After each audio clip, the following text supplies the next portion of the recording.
absolutely free a fascinating 12-piece kitchen cutlery set, one piece each time. It is really interesting and amazing to know how you can prepare your meals in an appetizing and pleasing manner. There's an old saying, and a true one, that what is pleasing to the eye is bound to be pleasing to the appetite. I'm going to demonstrate this set to you, and I want you to watch it very closely. The first cutter that I'm going to show you, now this first one is known as the Parisian cutter. Wind it through the potato like a corkscrew. When the cutter appears on the opposite side, pull the cutter out. Place the handle in the center and twist it out. This is what they call a French curl. When you fry these, they come out like donuts, nice and brown. Serve them with your steaks or pot roast them. Unwind it, there's two curls out of the one potato. Tomorrow morning for breakfast, wind a little strip of bacon around the potato and serve them with bacon and eggs. They're delicious. Different colored vegetables, wind them together and you get the two colors. Here's a little trick cut. Split the curl halfway through the center. If you're making a shrimp salad and you happen to run short of shrimp, mix these in with the regular shrimp. Upon my word, you couldn't tell the difference until you start to eat them. Now the rest of the potato, you stuff it. We'll call this a little chicken. We'll call this here some hamburger. You might have a little meat that's been laying in the ice box for a few days. Chop the meat up fine, season it highly, stuff it into the center of the potato and bake them with the skins on. When they're done, cut them in two.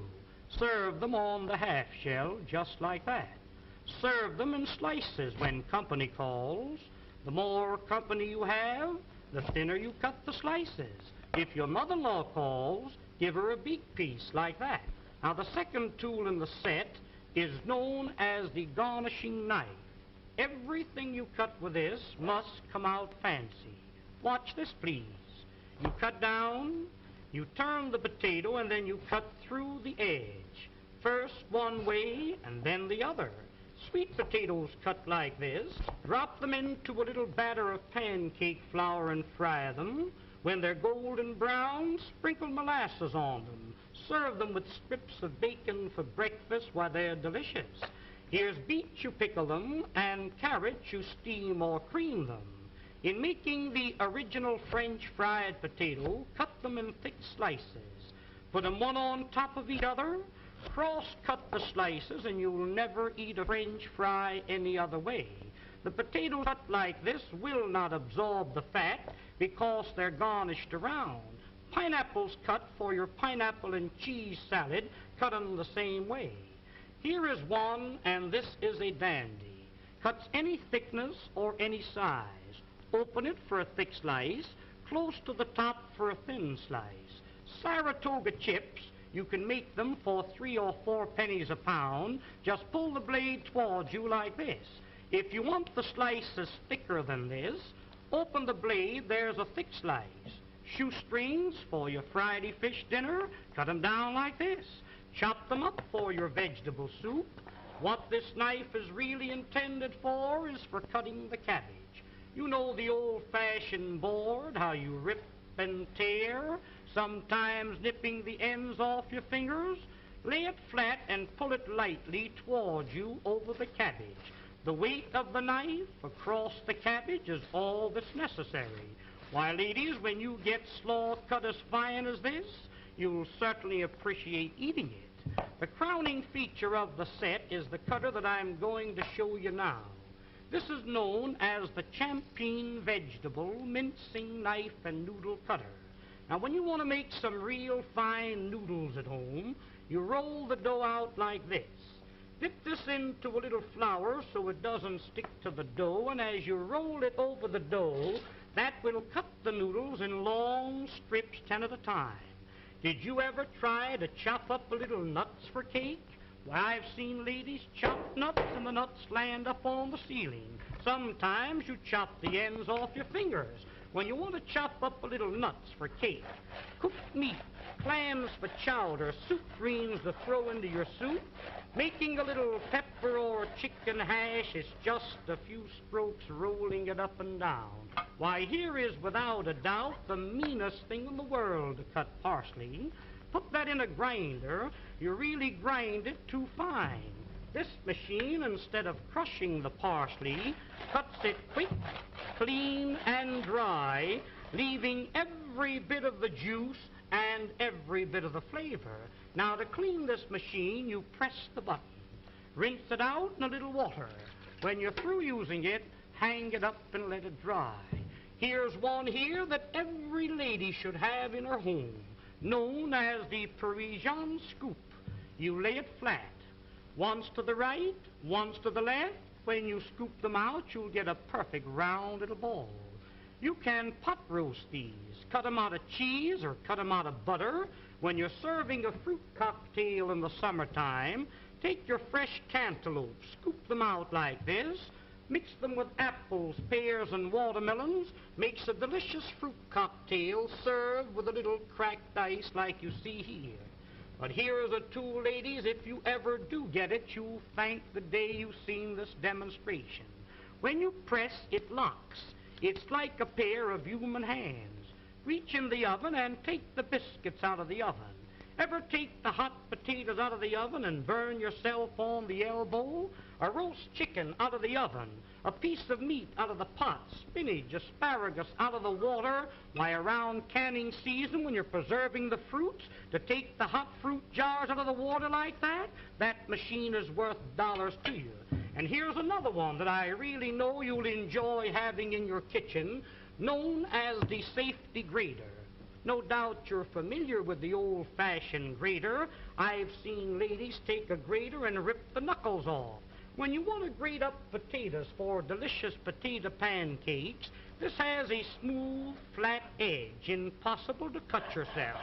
Just like you were washing clothes, you rub it up and down, and you really grate your vegetables real fine, retaining all the flavors and all the juices.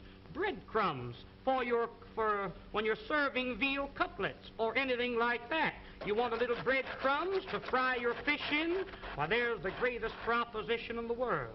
Use that for coconut, cheese, or horseradish. When you're through with it, just hit it down like that. That knocks all the food out. Rinse it out in a little water and hang it up and let it dry. Now, here is a stone made of carborundum and sapphire quartz, which is made purposely to keep these knives sharp. When they get dull, a few strokes over the edge like this, and you can put a keen cutting edge on it.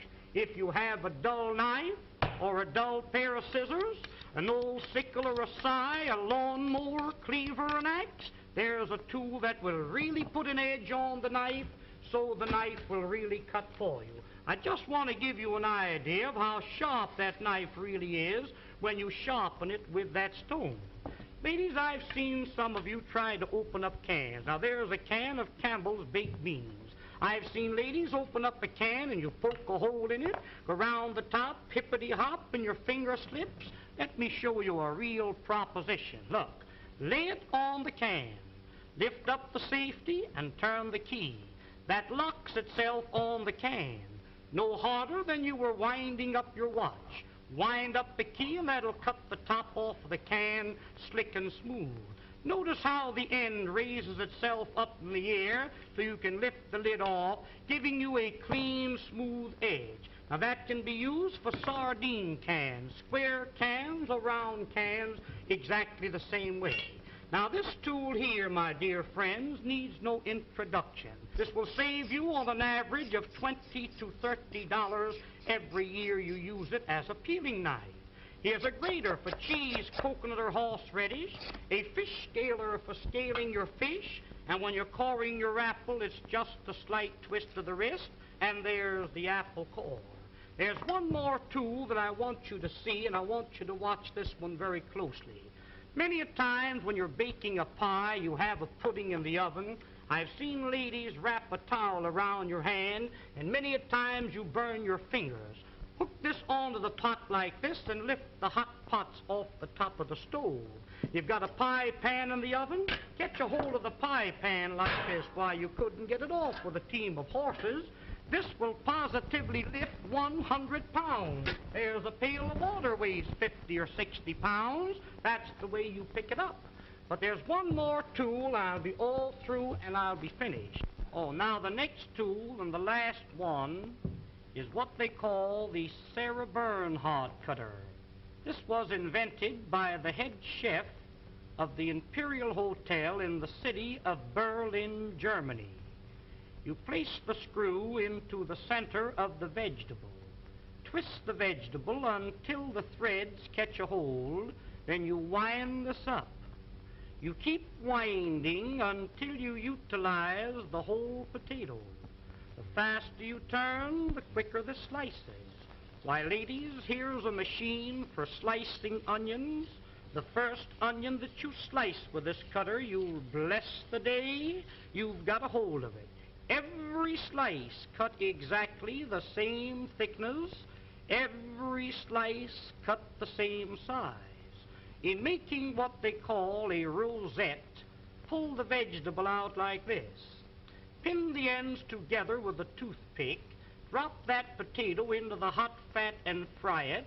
That will come out like a donut, golden brown. If you're serving a nice fish dinner, a little parsley goes in the center with the fish all around it, makes a very appetizing dish. Did you ever try to slice onions with a knife? You know how you get one thick slice and one thin slice? Run the knife through the center. That will separate each slice individual. Almost like magic, there is every slice cut exactly the same thickness and the same size. Wouldn't you like to have a set like this in your kitchen? Why, of course you would. Now don't forget, attend this theater every week and receive this 12-piece fascinating...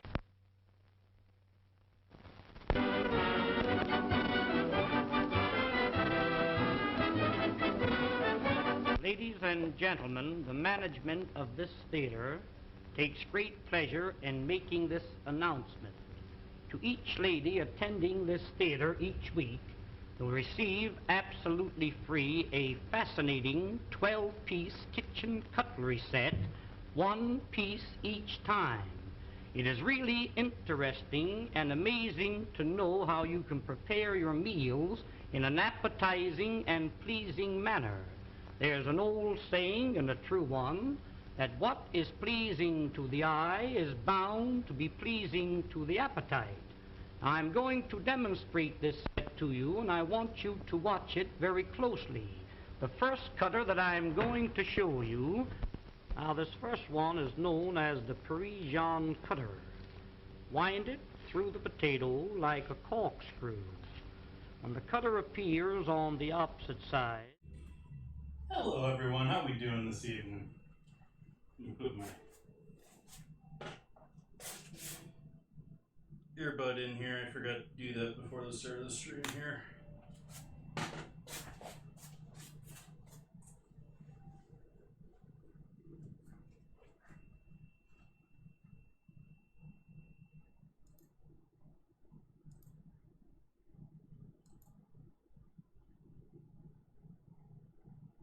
There we go, that should be better. Awesome. So, evening, we're going to be doing, or I'm going to be doing, a chicken ragu using the legs and thighs from the chicken I butchered on Wednesday, and using up all my garden tomatoes here, all these beautiful things here, and also going to be doing some bacon and chili beans, which I've got back here on the stove. With they've been soaking since around this time yesterday. I said I think 4:30, maybe it was 5 o'clock, but about 24 hours just chilling in the water, and they've obviously dyed the water there. But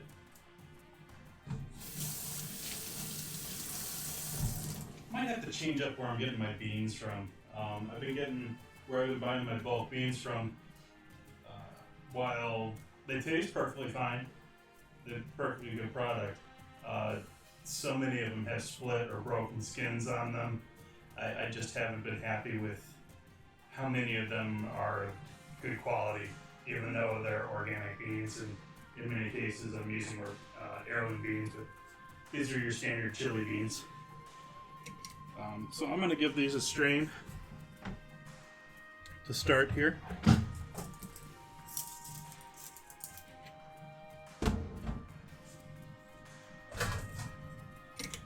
And get some bacon going in this pan. So this is just water that I'm pouring off of here with the beans. Nothing other than that.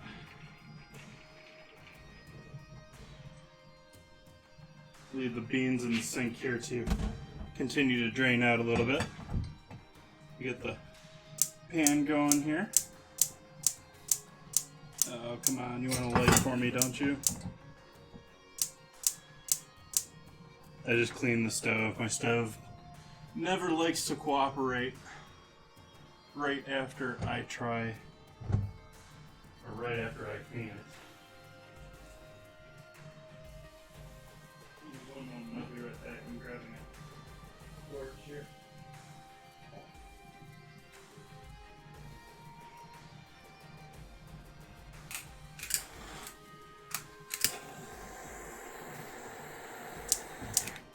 There we go. So leave that guy out here for if we need him a little bit later. And let's go straight for bacon.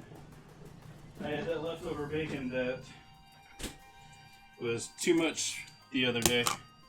You got all this lovely bacon here. And so I'm just going to render all this out.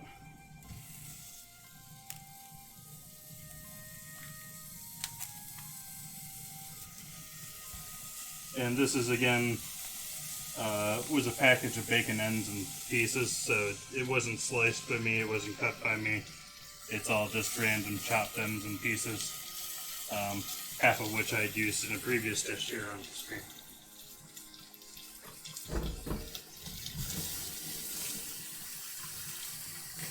Give that a quick rinse and move the beans off to the other side.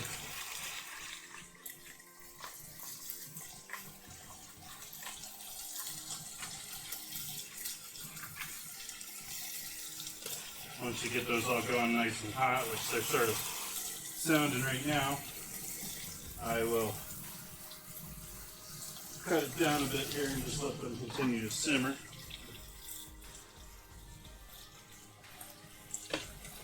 Oh, my light's not on. Surprised you guys can even see what I'm doing.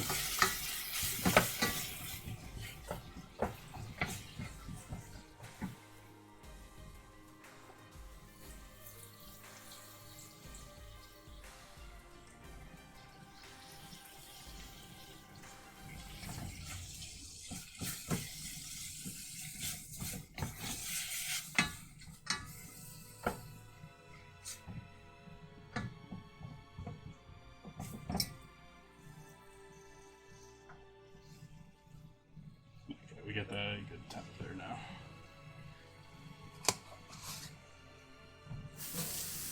Once we get those well rendered, we get some nice color going on that bacon, I will add the beans back into the party along with some brown sugar. And actually, before I even add the beans and brown sugar, I'm going to add some chicken stock, which I should probably start getting defrosted.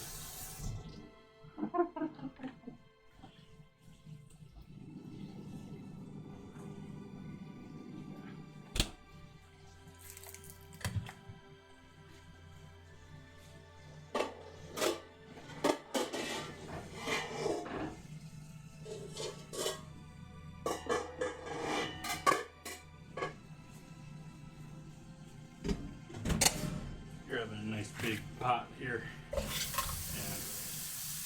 Gonna fill that full with our chicken stock and hope that it's not one of the bags that's in there that's got cuts in it. It seems like a large number of my bags have recently gotten cut or snagged, and they've either leaked out over in my refrigerator or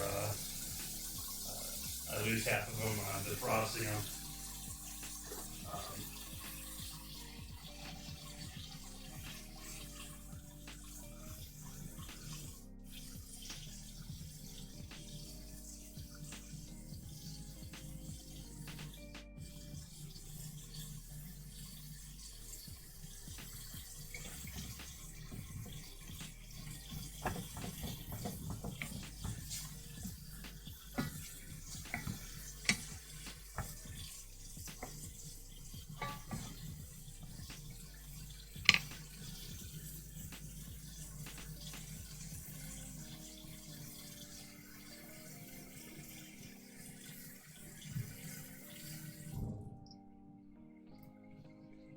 So there, we got that. We'll clean up our tomatoes now. Add a little. I don't remember if I washed these off when I got them in the house or not. We'll give them a rinse off anyways.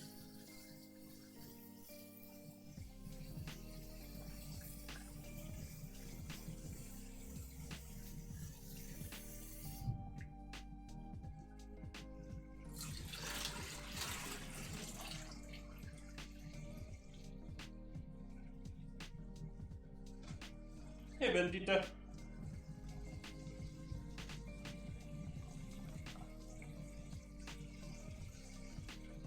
Well, hopefully you're having a good one today.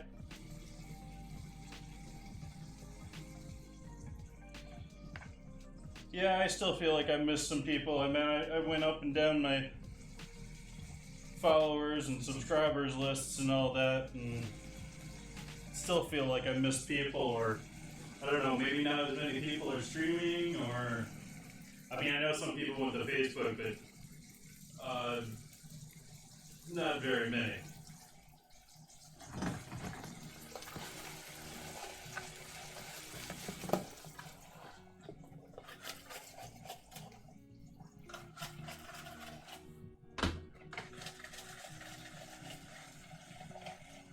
Nice.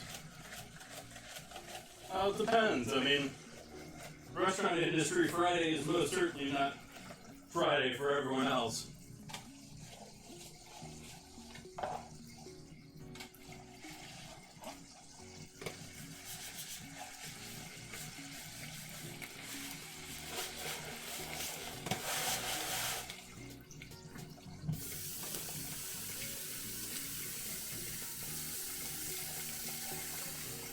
Me, I started trying to get myself involved in project work rather than timelines. I'm tired of timelines. I've done enough ticket times.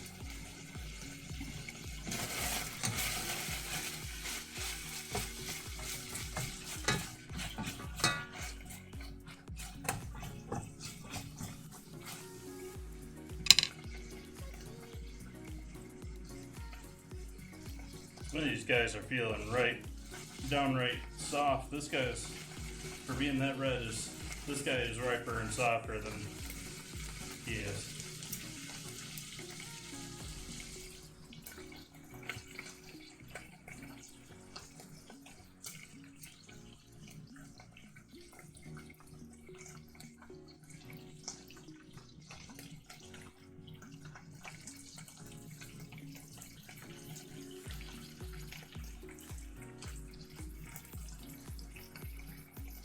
Yeah, I can see that being a problem for some people too, yeah.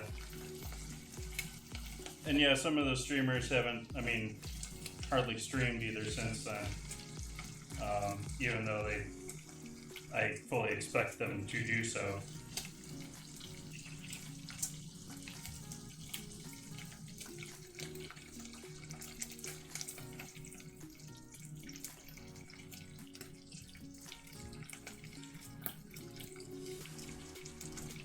That bacon smells good.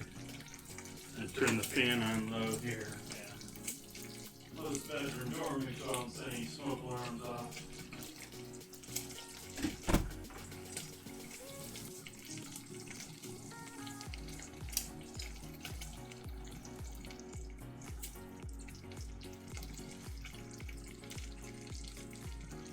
Yeah, it is. I was lucky to already have my username and to get my same bot's username that I had on Mixer. So.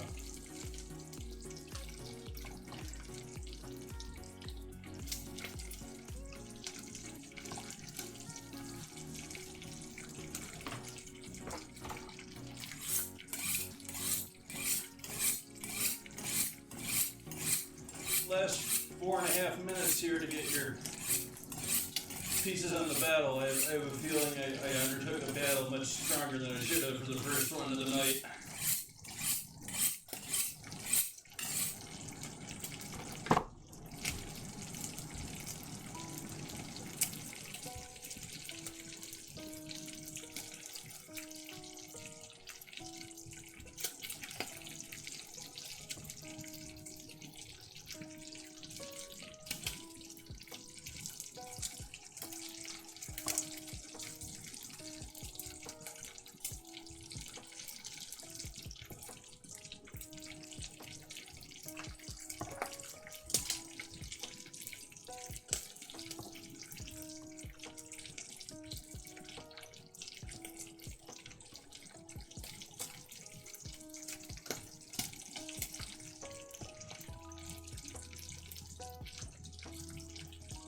Not sure what I have enabled for that right now. I still haven't figured out all of my chat settings at this point.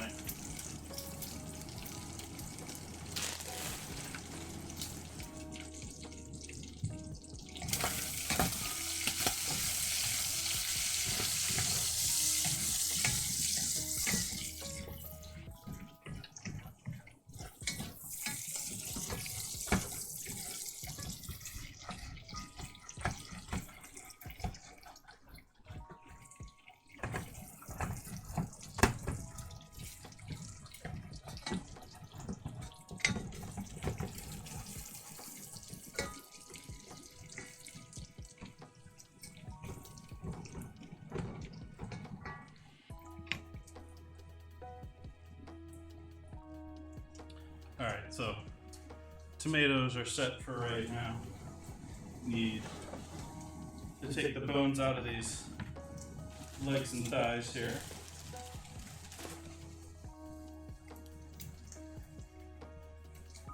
Before I get them going.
Thank you for that sub, 7.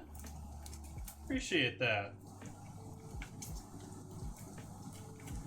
If any of you are not familiar with 7, I assume most everyone in chat's probably Mixer related. You probably all know 7 already, but if you don't, 7 is an awesome creator in the creative section here.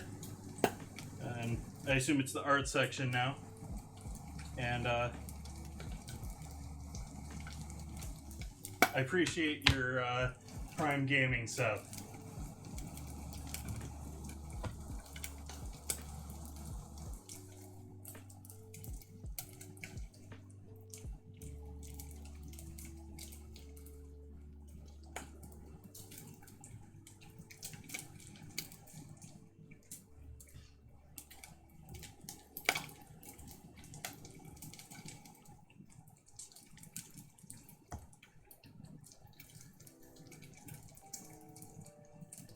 He has a few emotes too.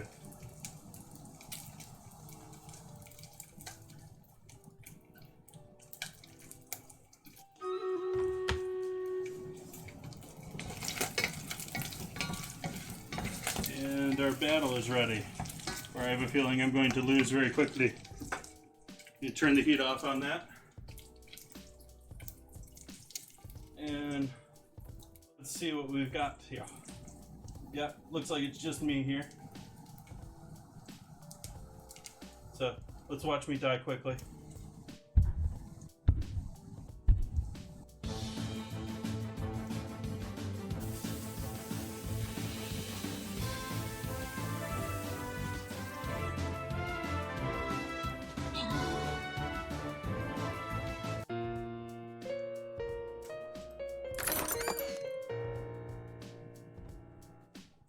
Let's start a new map.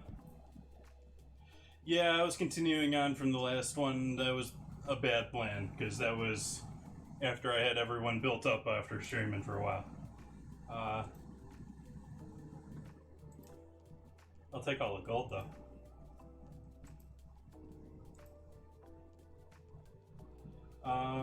So starting back at the beginning here.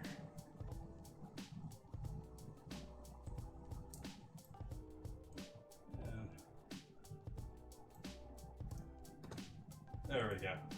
And back to cook. So, bacon, I am happy with crispiness level there.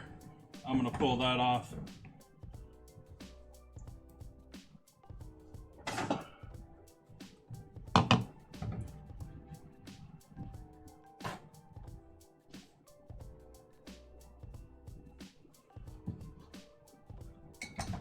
I was doing pretty well with it last night.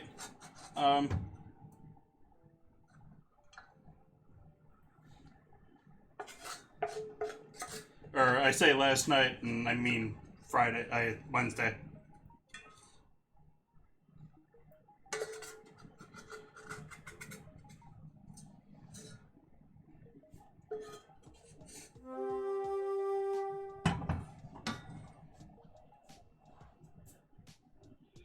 So, bacon set aside on some paper towel over here. I'm going to use this, going to grab some onion real quick.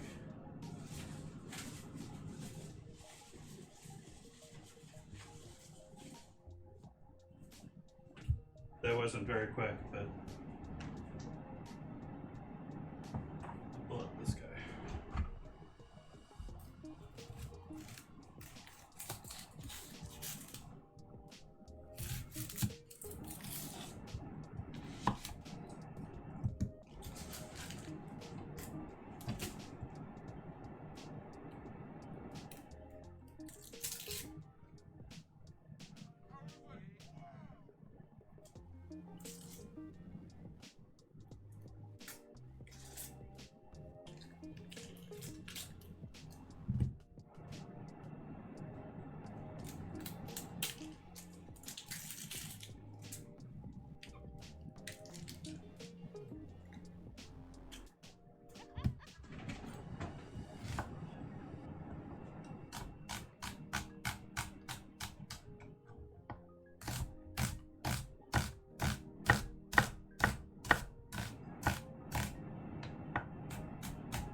I'm going to save about half of this for the ragu, half of this I'm going to throw in with the beans.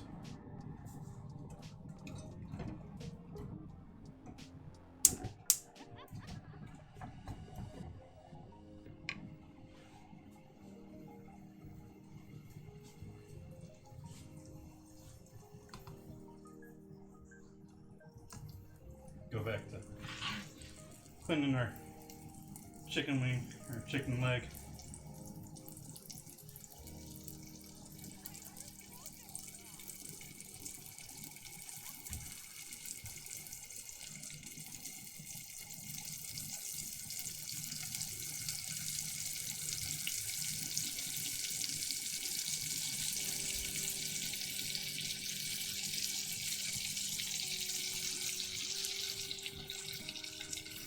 Hey Enlightened, how you doing tonight? What's new for you?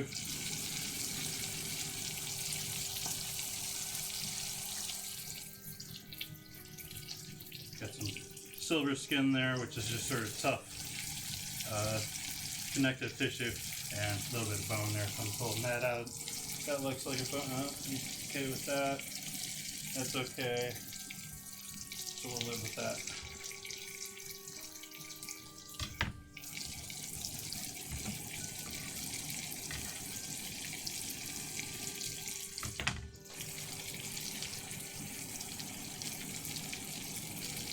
Here.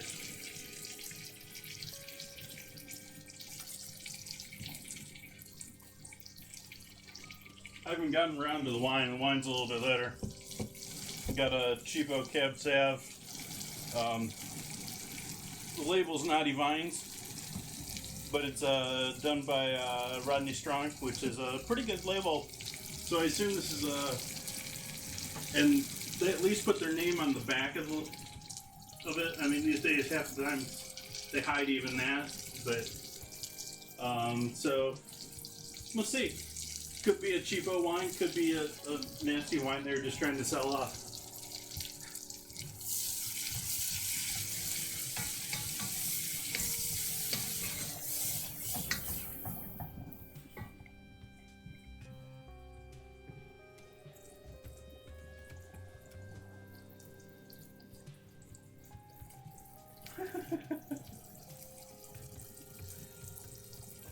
Put the nusk off.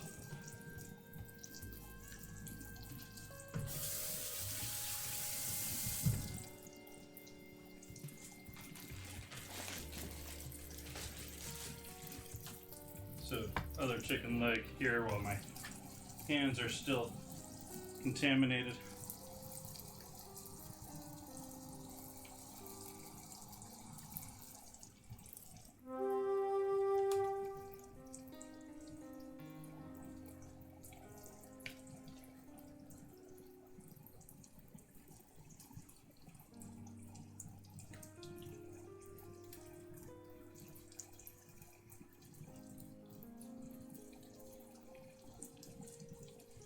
Weird bone chip going off to the side here on that.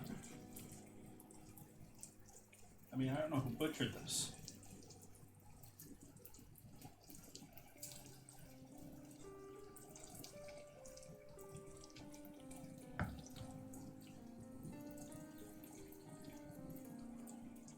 Come on.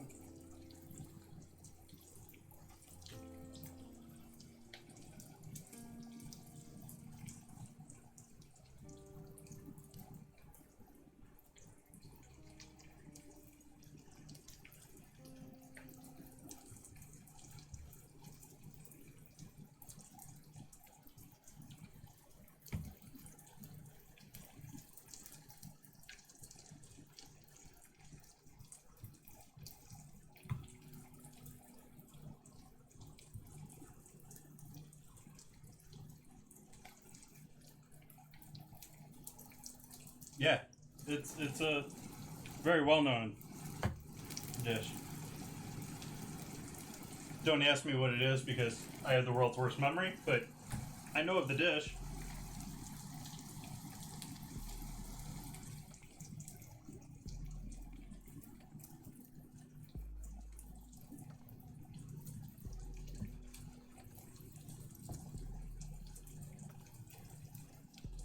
Okay, time to tend to those onions.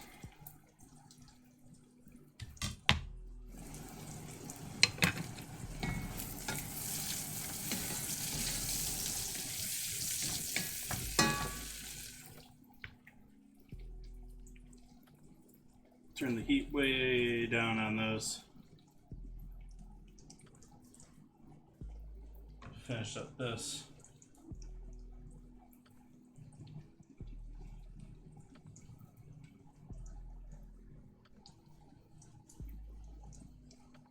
Had an instructor at one point that could, I've said this before, but take a bird from feathered to portioned and in the pot in a minute and a half. She was just ridiculous.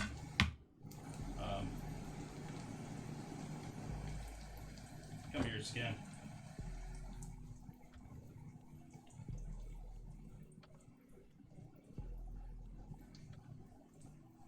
Oh yeah, I'm entirely visual slash physical, operational. If I do it, I learn it. If I see it, I learn it.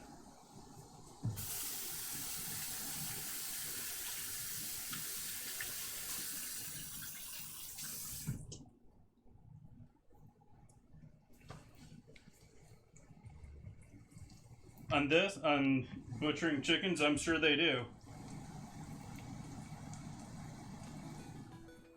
I mean, we got competitions for how many hot dogs people can eat.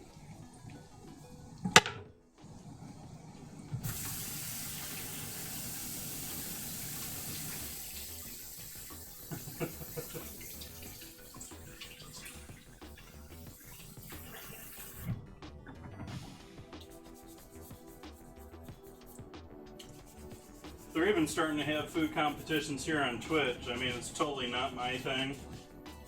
I have no real interest in it, but Food Feast is here on Twitch, and they're doing food competitions amongst Twitch food streamers. So we got our chicken stock here now, nicely defrosted.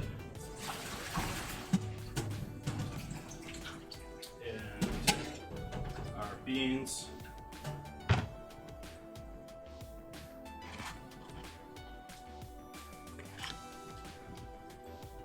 Hey, Kirby.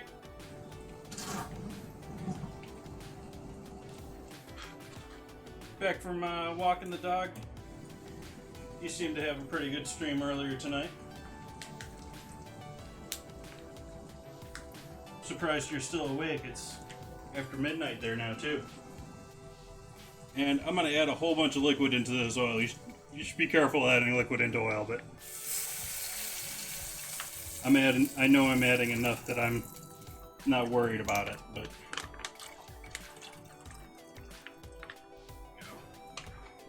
that was about a cup of liquid. I'm going to add that bacon back in. That nice and crispy bacon that I'm still going to steal a piece of.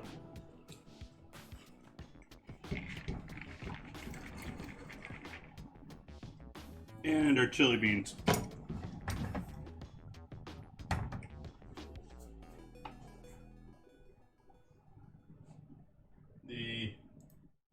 And that's gonna simmer. It should be at slightly over a boil at that time, once it comes up the temp. For the beans. And we'll need 90 minutes to somewhere in the ballpark of 2 hours there to get those beans fully cooked through, nice and soft. Because those are from, like I said, I put those on. I started soaking those at 4:30 yesterday. Huzzah! Thank you for the subscription, to Kirby, or the resub. Appreciate that.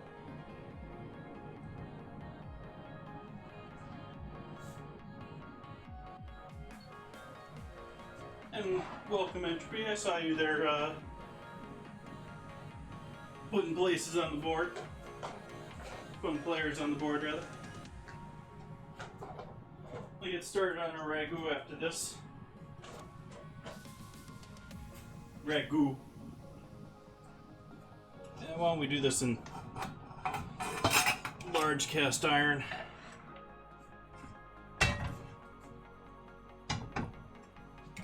And yeah, we're gonna push you to the back now. Over here, you still have a decent burner over here.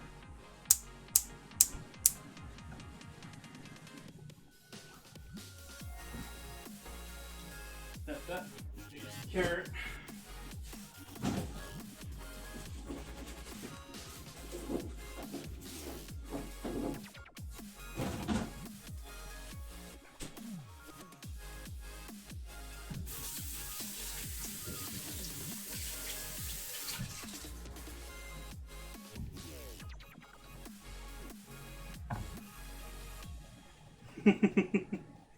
Yeah, beans do take a while, but I mean, what more do I have to do with them now? I just have to wait until they're done now. And it's not like they're...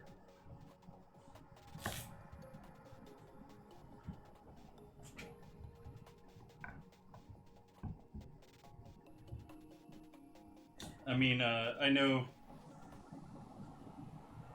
Americans were you know, we'll sit there with the burrito in the microwave and still want it to be faster.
Chaos, thank you for the host.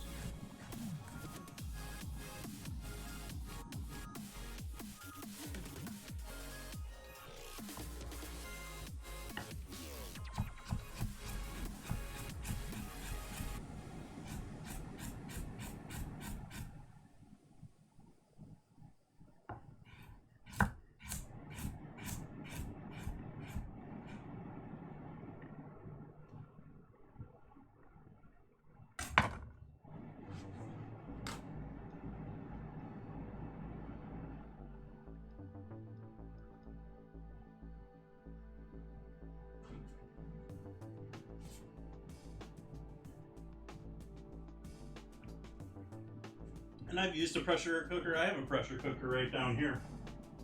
I don't know where I have the other two parts to the lid, but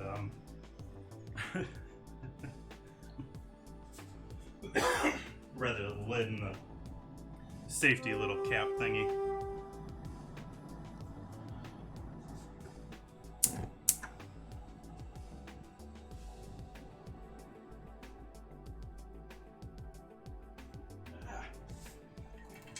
Gotta run away.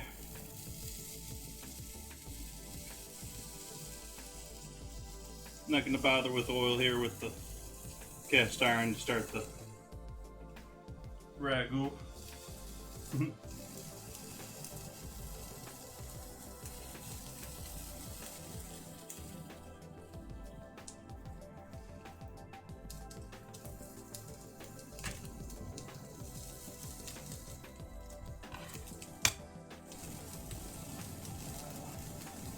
Let's see here, we're gonna get our veggies seared off here, and then I'm gonna pull them off. I'm gonna sear the chicken, and then I'm gonna put everything back together with the rest of this chicken stock I got chilling over here, and just let that simmer and simmer and simmer until this chicken basically breaks down.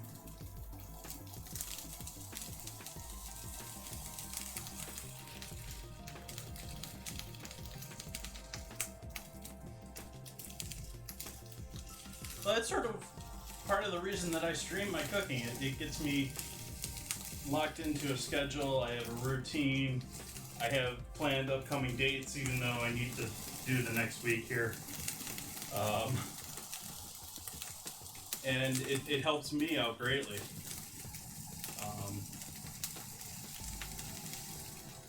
Keeps me from, you know, being lazy one night and saying, screw it, I'm gonna go off and eat, you know, somewhere fast and easy. You see, this is a mutual use thing. I'm using you guys. You guys.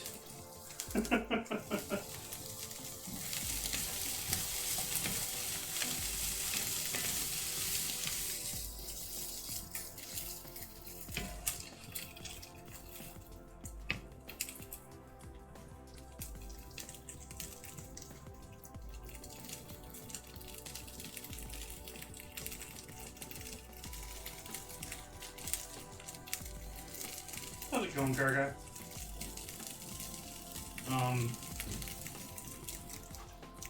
It also helps with my ordering and stuff like now. Like, yeah, I'm using bell peppers.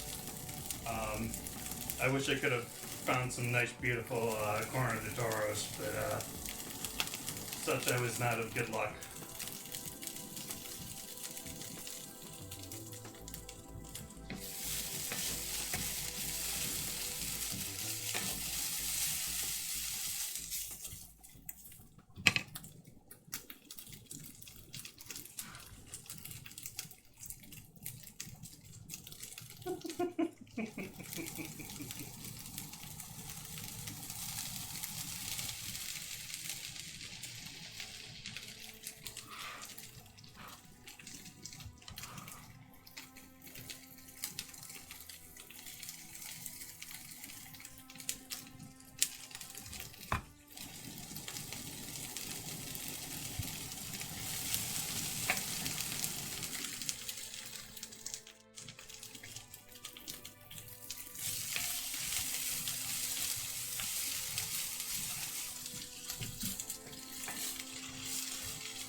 Might use a little bit of tomato paste in there too. I don't know if we're gonna get. Might need a little bit more tomato in there than that.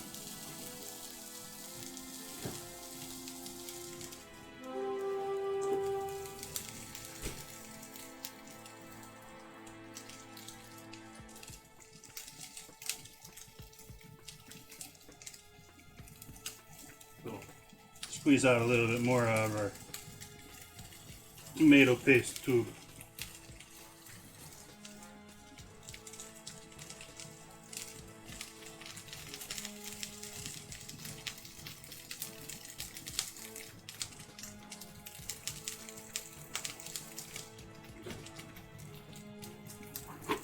Carrots are sort of a controversial one with ragus or Italian red sauces or red gravies. Some do, some do. I do it because it's going to add a little bit more sweetness here. I'm going to add some vinegar to offset that too, but add some nice color too. It's not going to be a hugely traditional ragu here. This is more for giving us a nice tomato sauce to throw in with those peppers.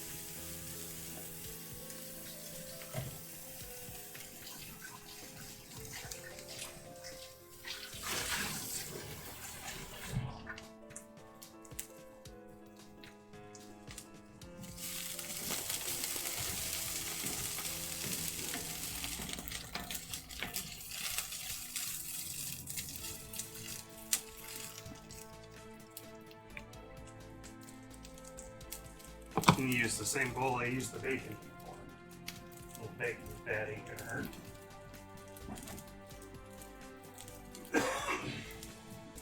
It's not like there isn't already a lot around here.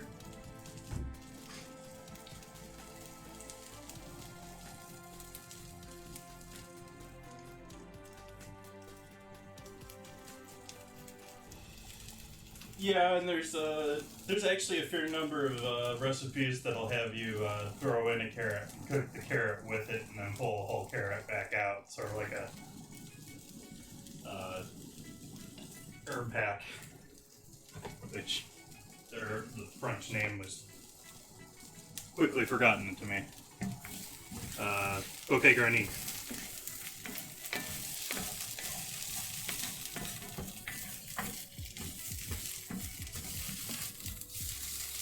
They're getting there quick. I'm starting to smell those sugars go.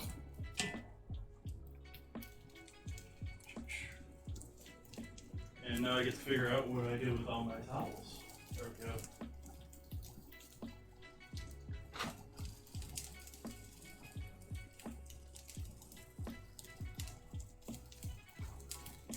I got you last time, HP.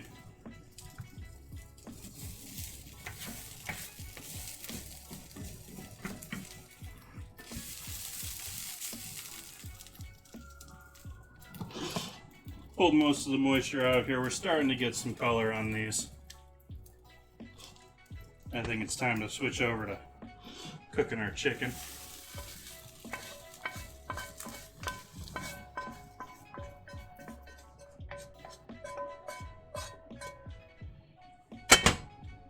Cut the heat just a little bit here for the moment because I need to grab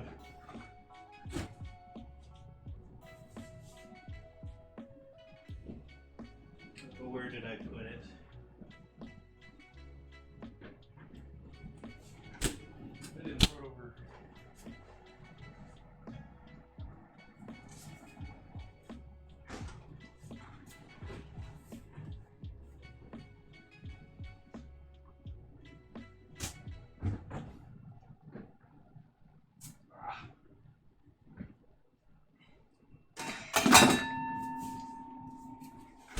In the bottom back. Need me some lard.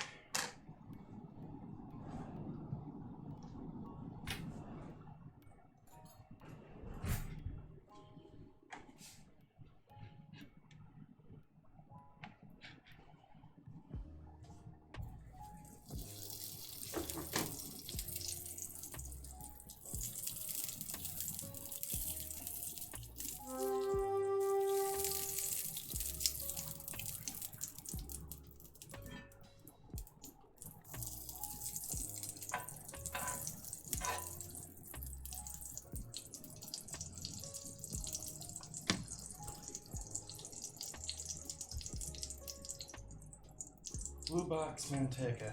Not familiar with that.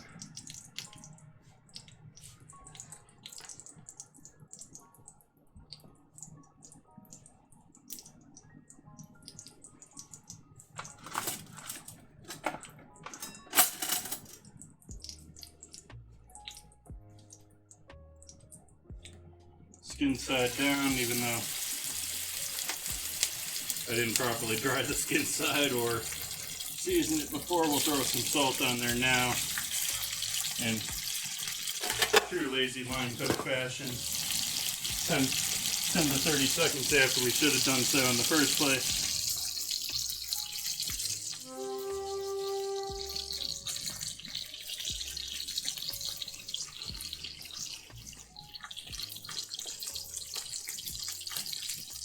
Oh no. My lard is coming from a pig that I butchered here on stream.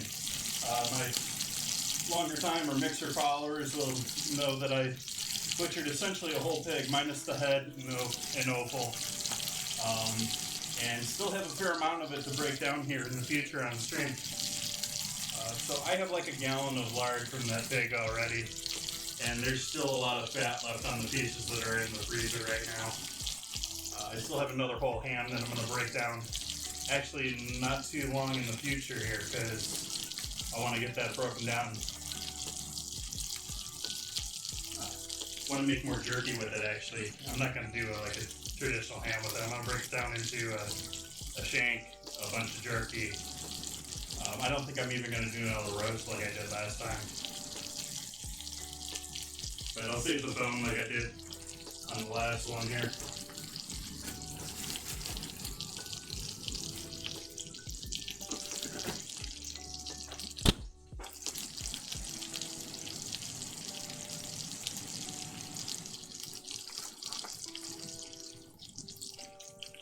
So this is actually what you would call the yellow fat, or what I'm using for frying lard. But I have the leaf fat from the inside that I rendered too, and I rendered that out separately, so I have the nice white, even though that's still pretty white, but the real white fat for like doing baking. Oh yeah, I made some earlier. I already went through it, but I did. That was probably about a month ago on stream here, right? Well, actually, it was even maybe longer than that. It was right about when I started here on Twitch.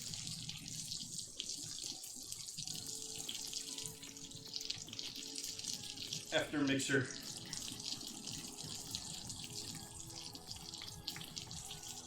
I don't know, is it March still? This year is so weird.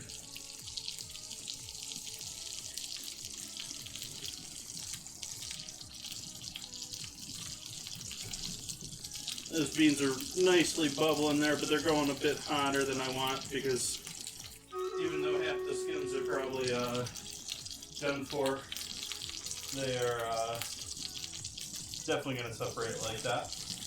We got another battle here. Let's see what we got.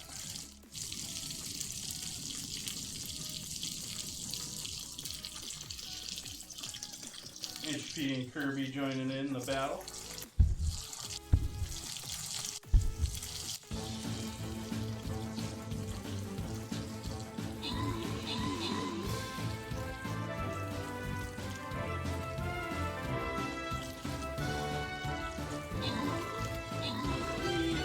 I made last time was all from the ham.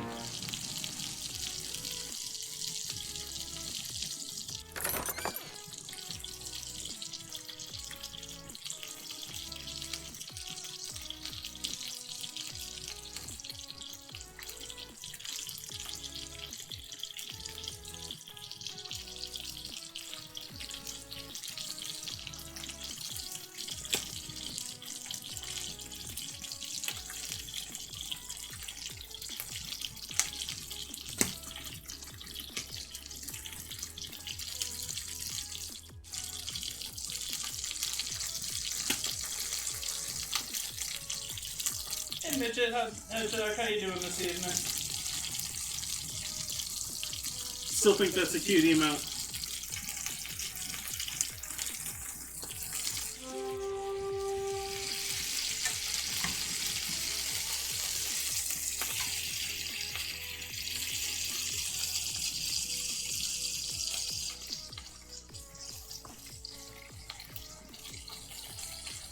I'm doing quite lovely tonight. We got some chicken almost ready to go here. We got beans rolling on the stove.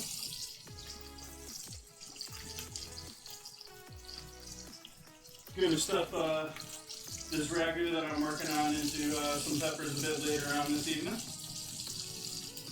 We got a fresh new battle of Stream Raiders going on. That way, up there.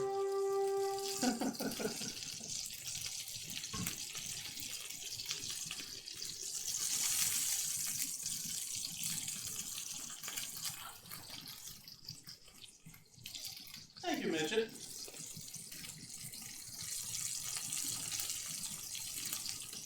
No worries, Kirby. Thanks for stopping by. I know it's quite late there for you, and thank you for the resub. I really appreciate that. Thank you.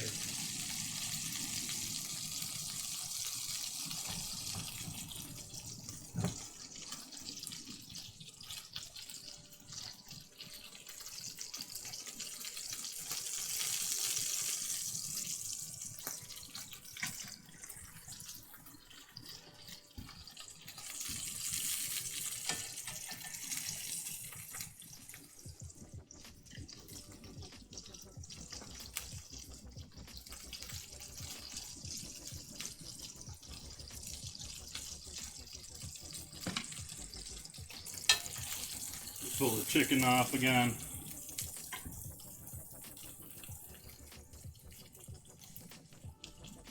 That's off with the onions and carrot. Now in with our tomatoes.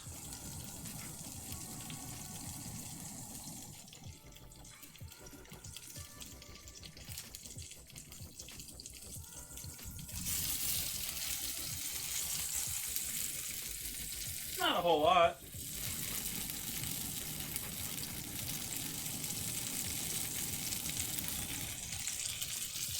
I mean, pork is, at least as far as meats are concerned, is relatively mild. Takes on almost more of whatever you season it with than it being porky itself, although it does get, the flavor does get more concentrated as you dehydrate it, which is nice. What I'd really like to do is do like some cold smoked jerky. I haven't tried to do that, and I don't have a proper way to do smoking here.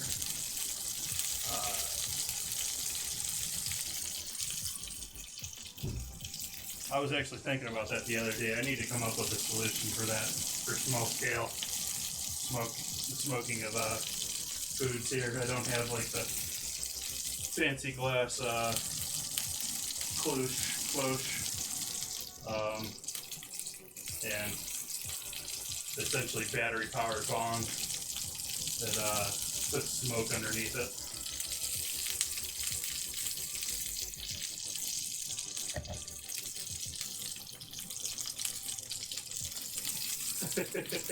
Hi, Aunt Sam.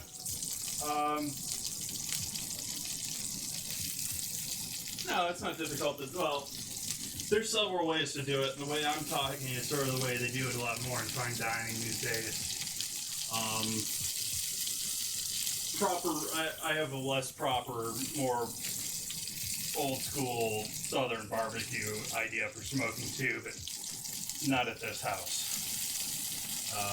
A lot of my issues with this is I rent out this place. I like this house, but I rent it out, and so there's only so much I can do to set things up for my stream, and there's only so much that I can set up outside.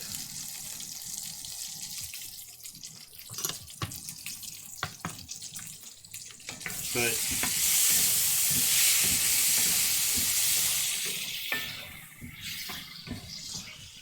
one day, hopefully, that shall change.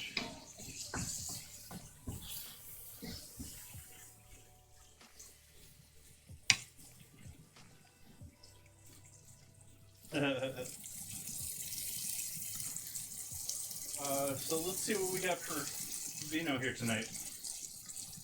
Like I was saying before, we got Naughty Vines, Cab Sav, 2017, and again, like I was saying, it is Rodney Strong Vineyards. Right there. I don't know if I can get that clear on camera or not. There we go. Rodney Strong Vineyards.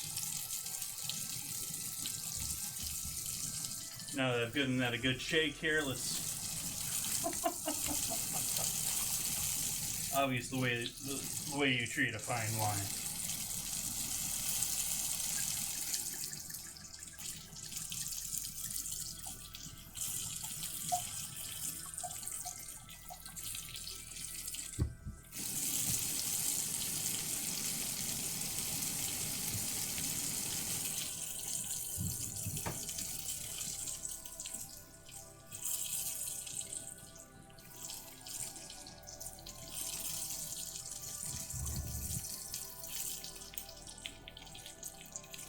Pretty dark wine there. That's pretty opaque. I can't see through that hardly at all. A little glimmer of light here or there, but that is not.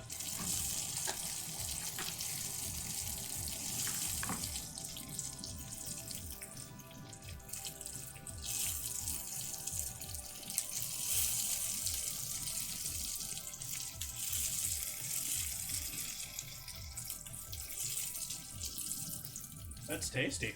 I like that. You got some ripe acidic berries there. You got a little bit of a funk there that I think is going to actually open up as we get going here. Which, not necessarily a bad thing.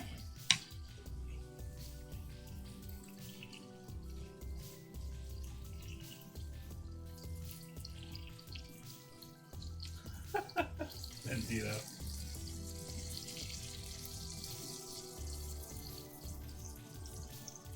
Yeah, it's a relatively expensive bottle. I don't do a whole lot of expensive wine on stream here. I do supermarket wines generally in the $10 ballpark, $10 to $15 ballpark.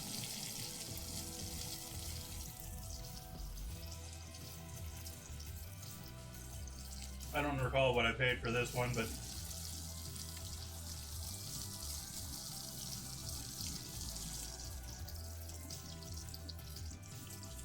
not a whole lot. I don't know if it's my nose or there's not a lot of scent to that right now, but I'm enjoying the flavor of that.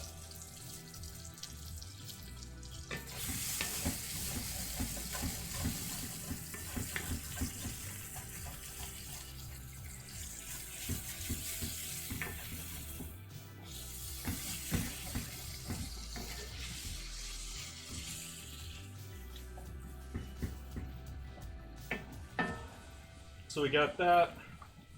The tomatoes going here. Going to add the last of that chicken stock that I had here, including the ice cube. And add in the onions, carrots, and chicken back. And just let this all simmer until the chicken essentially just falls apart and those tomatoes will fall apart.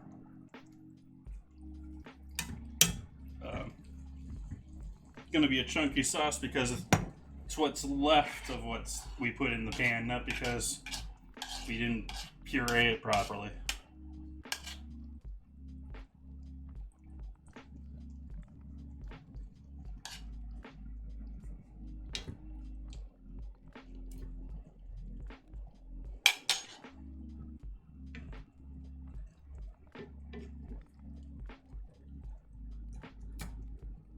Could be a little Cajun about that and just jam our chicken down. Maybe if it's giving us issue later on. Hey Trisha, how we doing this evening?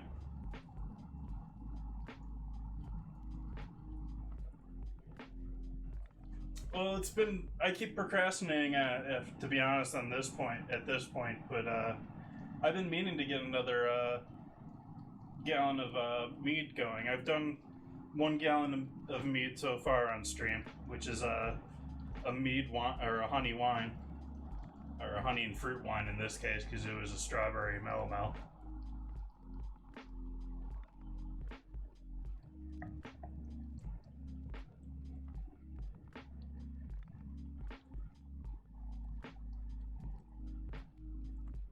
Yeah, Bandito, it's profitable for a lot of fruit orchards and stuff like that to do that. Just because you may already have an orchard of stuff that you don't want to sell to someone else, sort of thing. But pretty much all produce, whether it's tree fruits or it's grapes, you're talking years of growing plants. I think it's an average of 5 years on grapevines before you actually produce fruit. And once you wait out those 5 years, you then get to figure out what kind of fruit you have in order to actually make wine or sell grapes or what you're going to do with it. So it's a great option for a lot of orchards that may have odd fruits and stuff like that don't sell, or they can mix them up, and it's a way to use up all their other stuff, have a safety net to their production.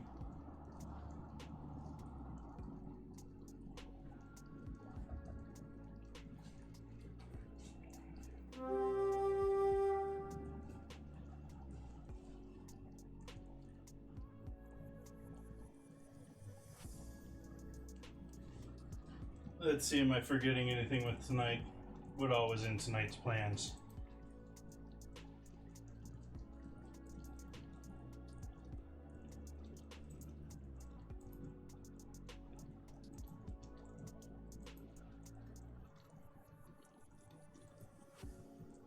The egg yolks I put in dinner that they are going to be finishing curing tonight. They are going to be finishing curing on Sunday, so I apologize if anyone's confused about that. They need 4 days in the fridge to do the salt and sugar cure on them, and then so Sunday I'll be washing them off and dehydrating them.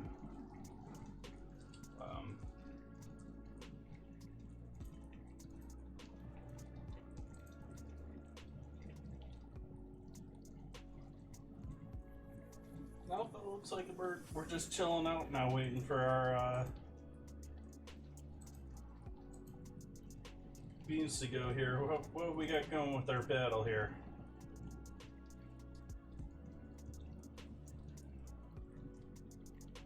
Nice.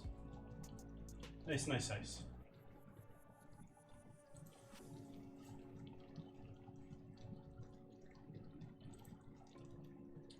So Alonso went and crashed in Indy. And I'll repeat. Why does he have a seat in Formula One? Why does not Hulkenberg?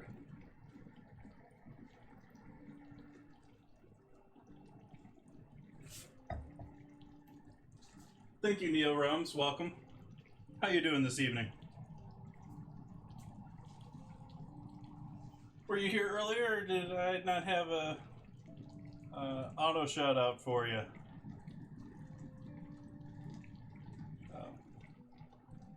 Also, if Seven's still lurking around, I doubt you are, but if you're still lurking around, I will have an auto shout out for you in the future. Now you've stopped by and you are now in my database.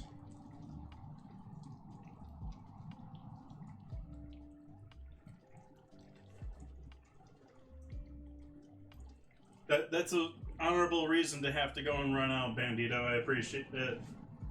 Take your time. Be safe.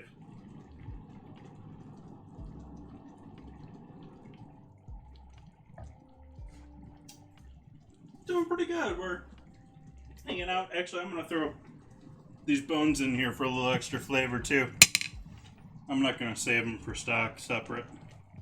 But alternatively, what you could do with these guys.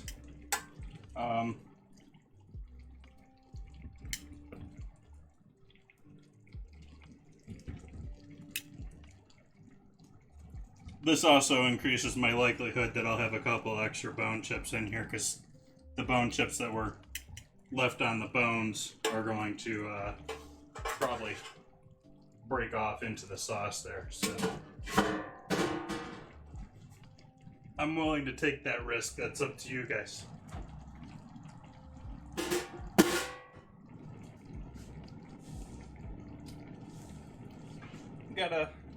But other than that, we got a tasty red wine here that's a cheaper end one that I'm sort of surprised. I was expecting it to be not all that hot because they were using a name other than their own. And we got some lovely looking, let me grab a different spoon here for my beans now.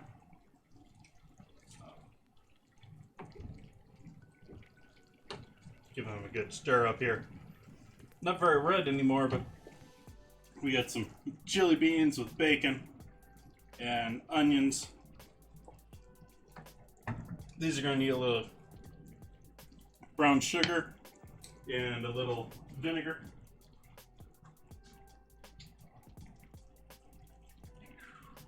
Brown sugar, where art thou?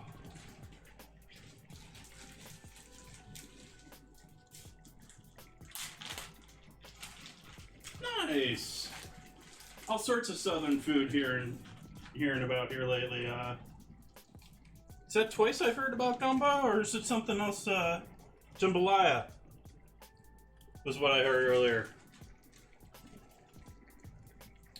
Gumbo, jambalaya. I'm gonna have to need some southern food here coming up here soon too.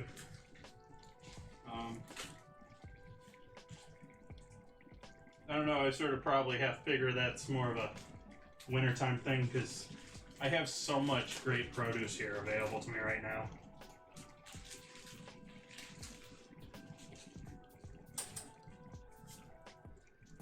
But I wish I could get some fresh crawfish here, like live crawfish. I don't think there's anywhere around me that have mud bugs.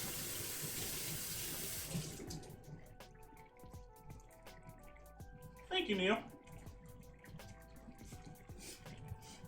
So we'll mix the sugar in there. And the sugar is in there almost entirely to offset the fact that we're going to throw in, sorry if I bumped the camera there, it looks like I did, little apple cider vinegar.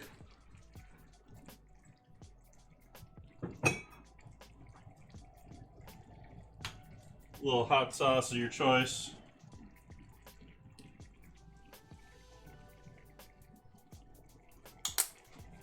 I'm using Frank's, but I'm going heavy with it, as if that matters.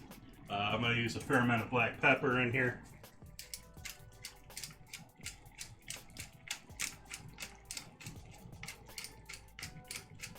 And I'm also going to grab a teaspoon of Dijon mustard to throw in here. And this Dijon mustard that I have is like, it's like I'm throwing horseradish in here. That's bubbling a little too quick. We want this at a nice, slow rumble.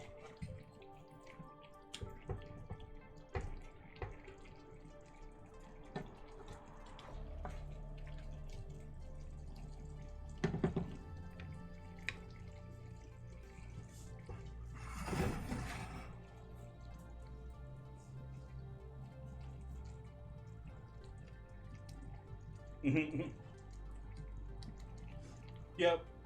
I don't know. I have appreciation for a lot of seafood. It just never seems to make it onto my plate. I never seem to end up going out and shopping for it, and I certainly don't end up going and doing fishing. I've gone out fishing once in the San Fran Bay, but to be completely honest, it's because one of my employees took me out.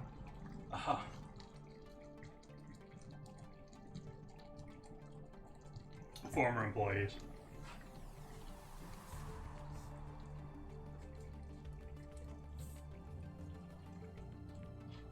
And I need a new top for this guy.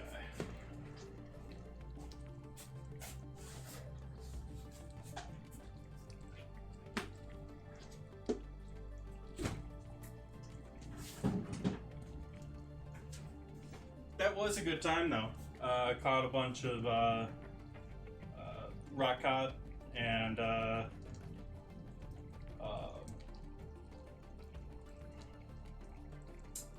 bluefish, want to say. I don't know 100% if that was the proper term for it, but it had a very, the flesh was very blue. All of it was blue.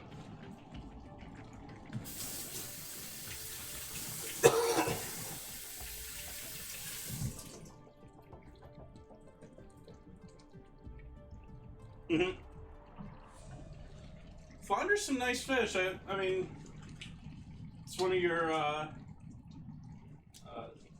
ground fish or soil ones that sit on the soil bed all the time. Flounder and halibut. They're easy to butcher. Or for filleting, and sort of Frankenfish looking, especially the halibuts. I don't know if the flounders do, but I know the halibuts, they're born like a normal fish where they have two eyes on either side, and one of them, as it becomes adult, grows over to the other side because it sits flat on the ocean floor all the time. Or river floor or ocean floor. I think it's ocean floor.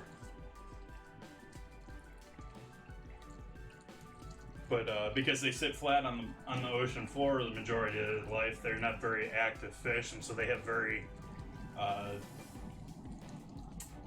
they're not very fishy. They're not a very gamey as far as fish are.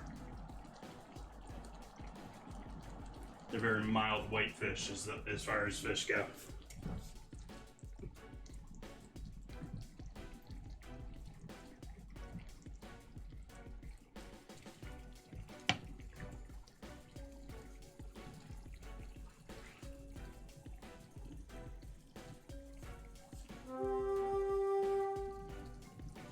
speaking of that, I don't know if I caught him over here on Twitch or not. Let's see if he's here or not.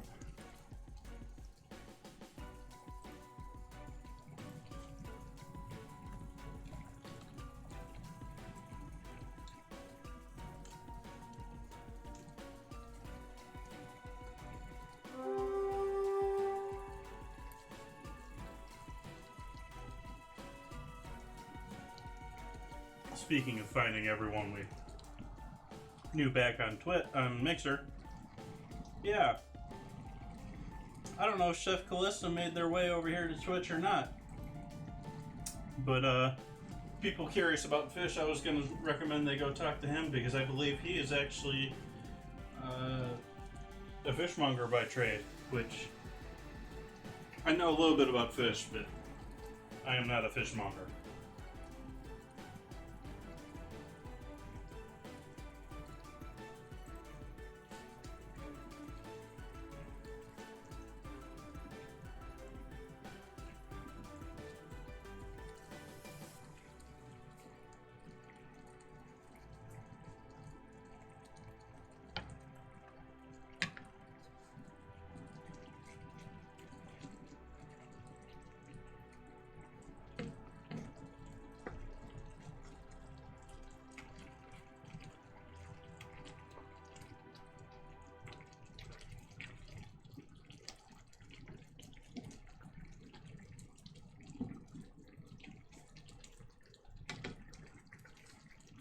Still going a bit hotter than I wanted to, but I'll turn it down here in a second and let it go a little bit.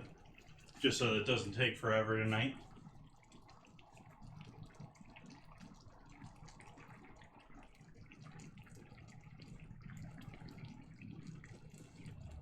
Should get our bell peppers out here.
See, my sink's back to working normally again.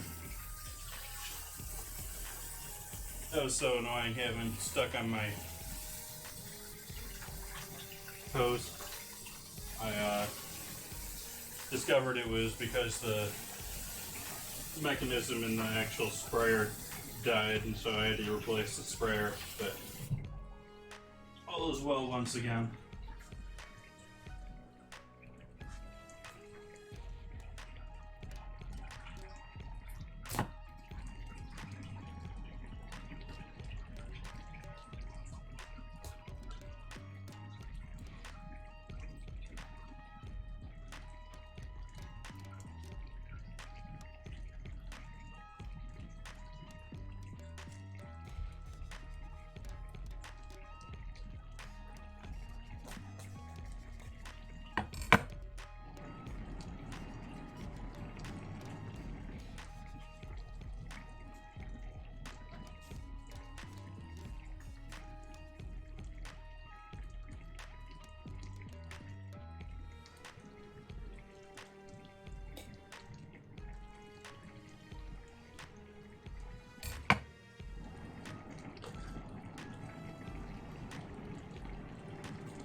Ooh, 19 seconds left. Almost ready for another battle here. Let's see if we get enough support this round. What we got going here?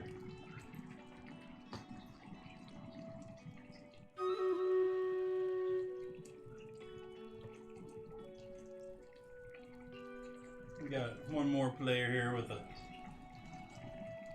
level 24 heavy tank. Thank you for joining in.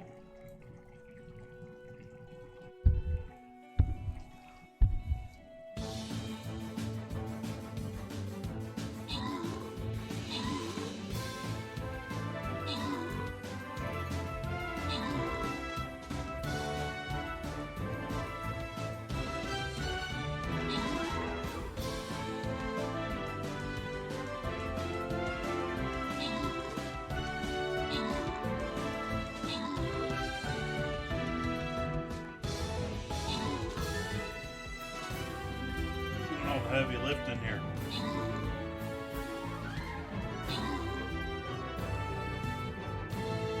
Oh, we all have to travel all the way over just to get that last one.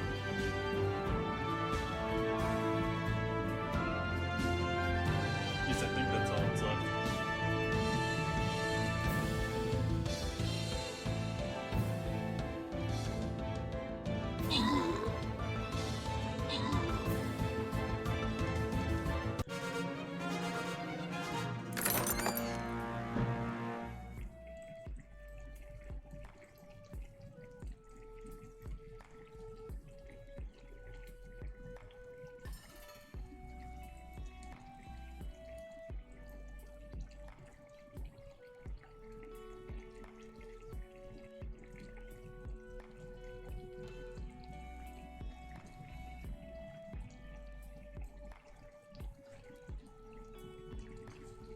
All right, and back to peppers.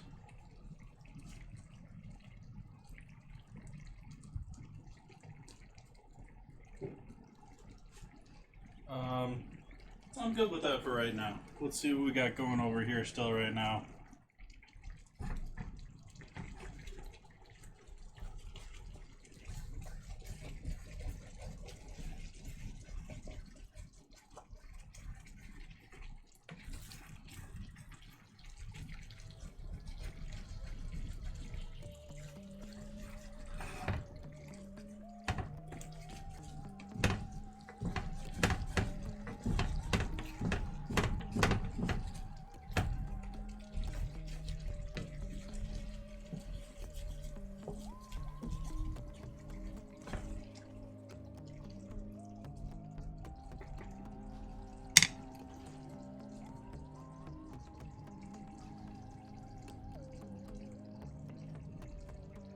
But one thing that I'd actually really like to do here is, and of course, because I want to remember what it is, I can't remember the exact name of it. There's actually a fair number of people. There's actually one person per year on average passes away trying to do it. But our, what the heck is it? They have large shelves and they fixture themselves. So they're not.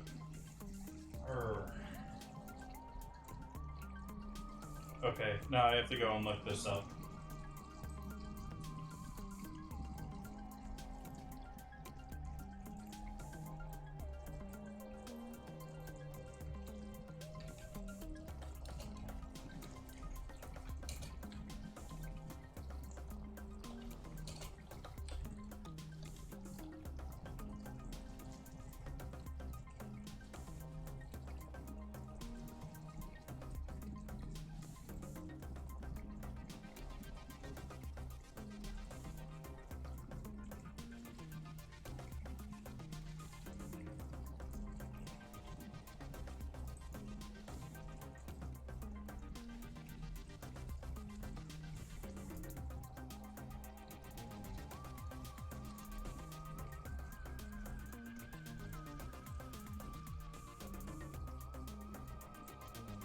It's not even listed there.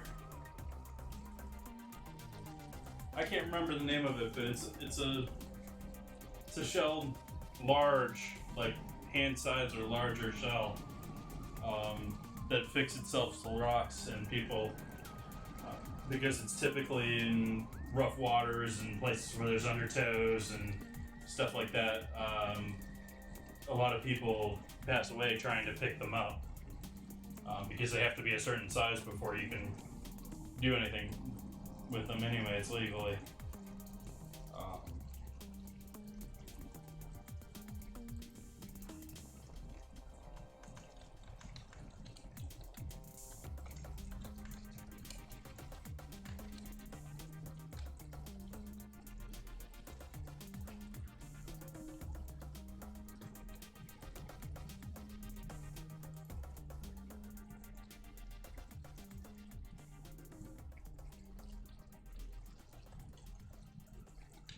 See what we got here.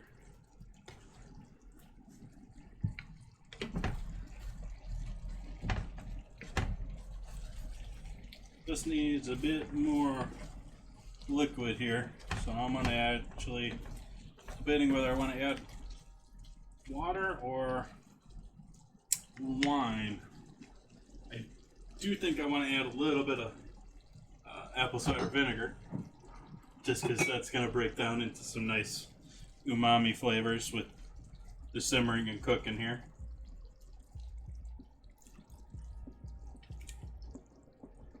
That was maybe a tablespoon or so. We can hit that with a bit of salt too. We can hit both of these with a bit of salt. Those beans weren't salted.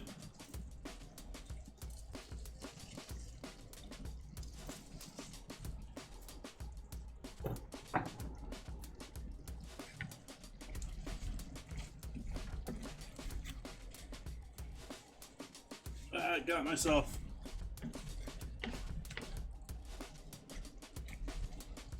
See, now that chicken's starting to break up. Now it's all getting all nice and tender.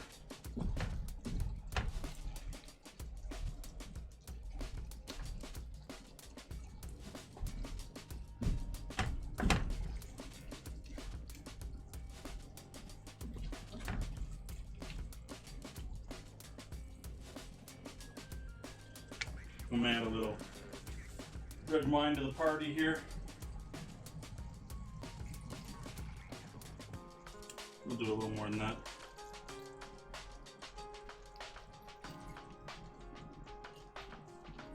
About a third of a cup or so there.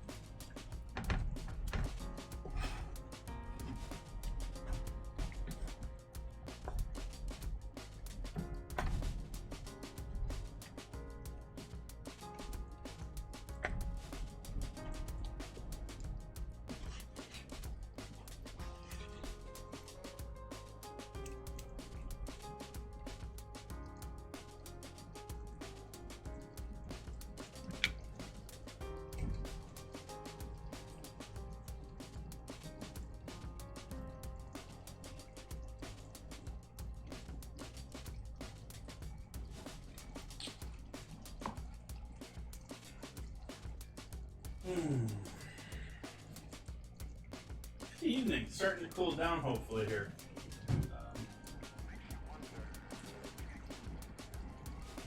Let's see what's the gooks say the temp's getting to be here.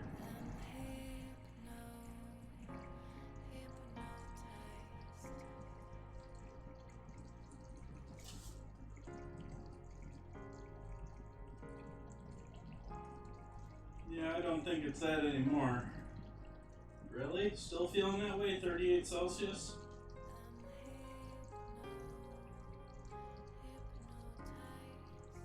Okay, Google. What's the temperature outside right now? In Fahrenheit. In Sebastopol right now, it's 101 degrees Fahrenheit. Yeah, I think I'm gonna leave those windows closed a little bit longer here.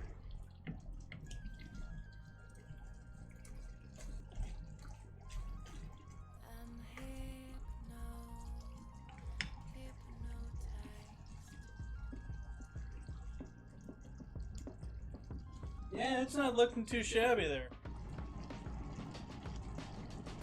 Perhaps a little light on the red color for me, but the wine helped that out a little bit.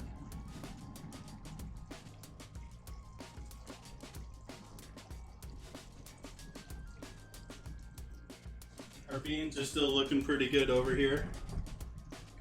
They're still going at a low temp, low and slow.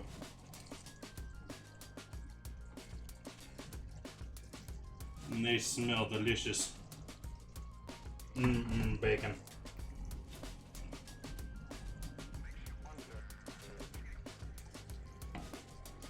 Should actually have those guys going closer to this side, and this side should be going closer to that one.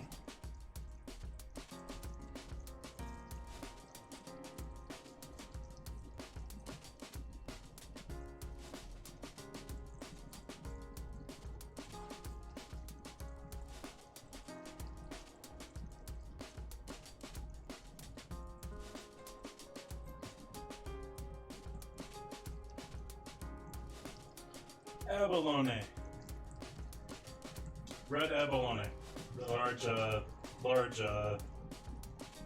shelled fish. They're closed a lot of the time, but they have a short season that I would love to go fishing for them sometime.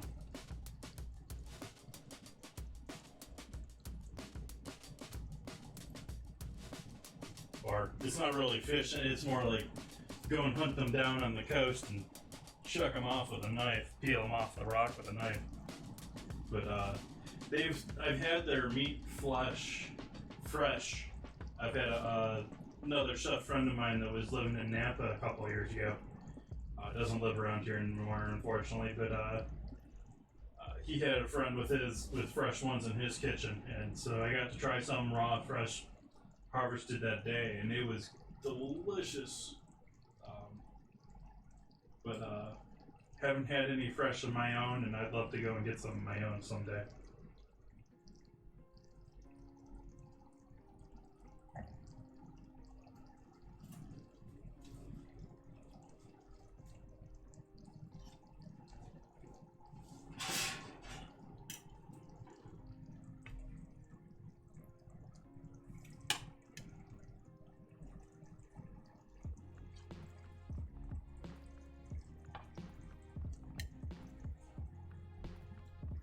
Fish out those bones once again.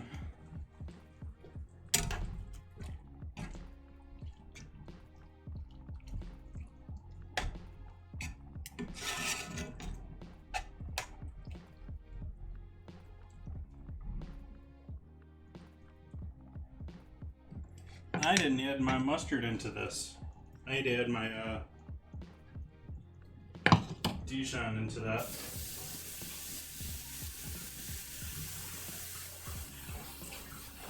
I was sitting here telling you guys it's like half like adding horseradish into the stuff, and I never even brought it out. Oh, that is horseradish. Where's the mustard? Did I use up all my mustard? I guess I don't have any mustard anyways.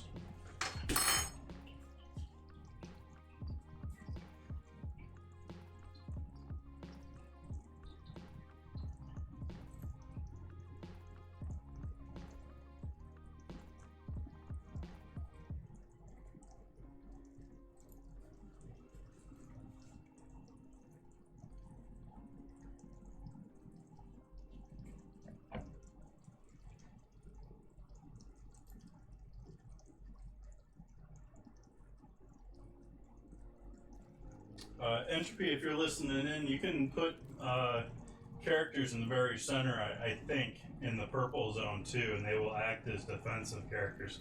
Not 100% on that though.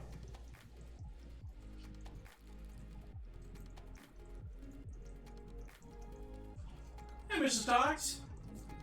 What are you doing this evening? Glad to see you. Now that you visited me with my new bots running, next time you come in, I'll have an auto shout out for you. Mrs. Tiggs is lovely family lady doing quick and economical eats on occasional nights. I don't know if she has a schedule going yet or not. She's also one of our other mixer refugees.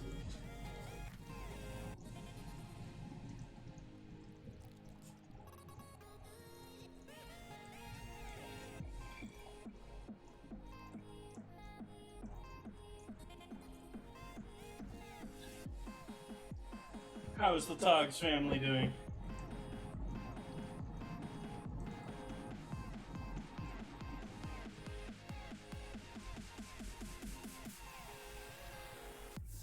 It's nice vanilla notes off of that this time here.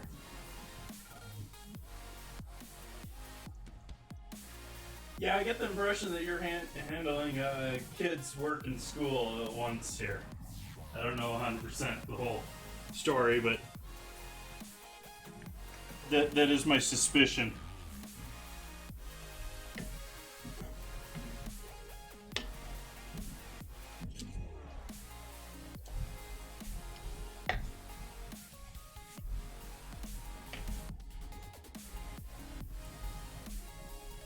Continuing to sort of slowly break down this chicken as it becomes nice and soft and tender.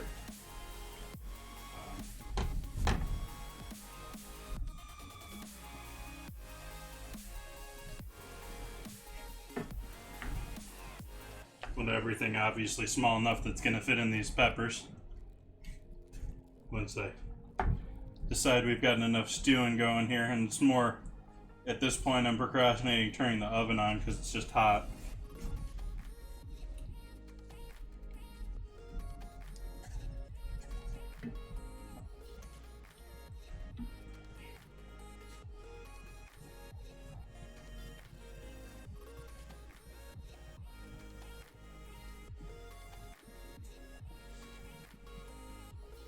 And not even both of them are in school, I don't think. Am I right in assuming that one of them's still too young?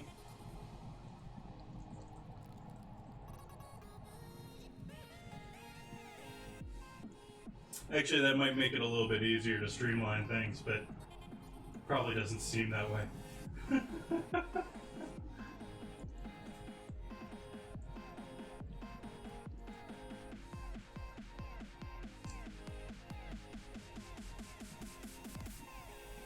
By the way, I'm sure Mr. Togs has seen it before, but we do have the Stream Raiders going on in my stream now. I now have the game going on up in the corner there. If you go to Stream Captain, you can join in on the battle once every 30 minutes. Or rather, you can join in and add a new character to the field every 5 minutes, but we play every 30 minutes.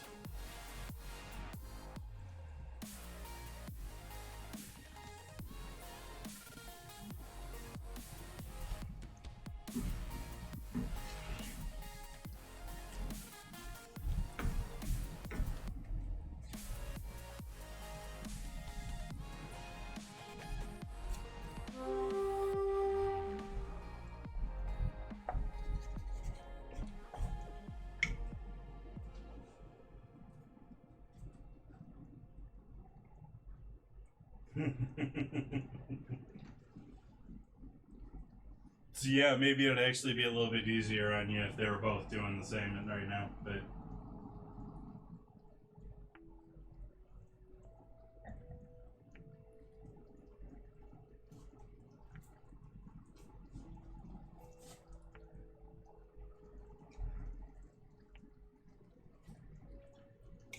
pull this off to the side here and sort of do a convection boil on it.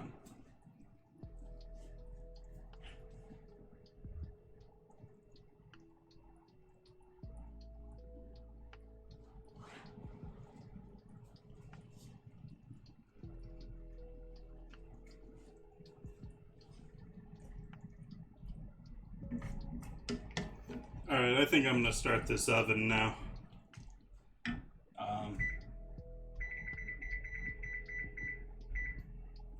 400-degree oven.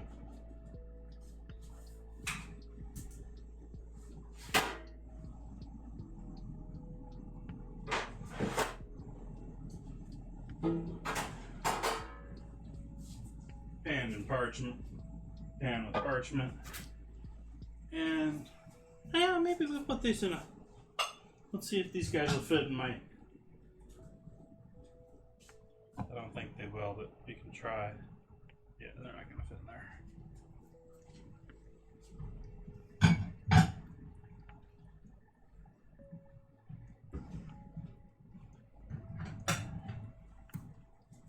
Let's try one of these instead. Yeah, there we go.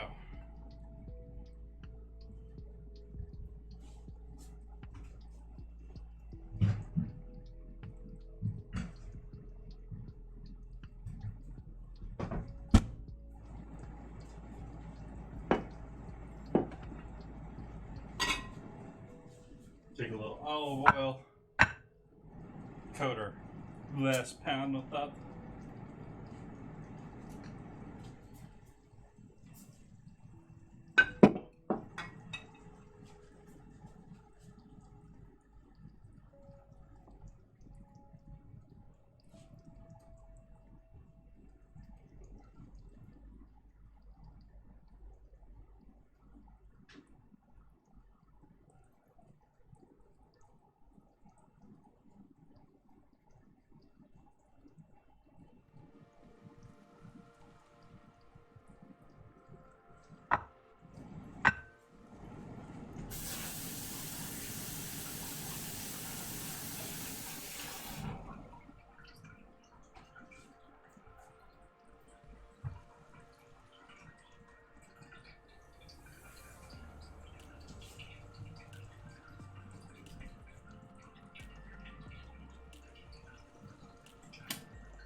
I'm okay with that.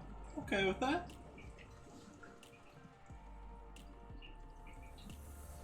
Sort of tempted to cheat on that one. They had a little honey in here. In fact, I think I'm going to do that. It's still a bit sharp and acidic from those tomatoes. And I think it needs more cook time than I want to give it. So let's add a spoonful of honey there.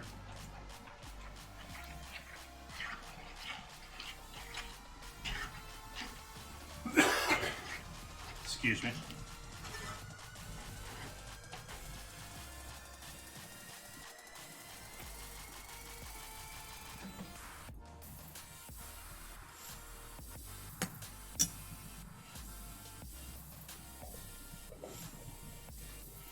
It's tasting pretty good there now.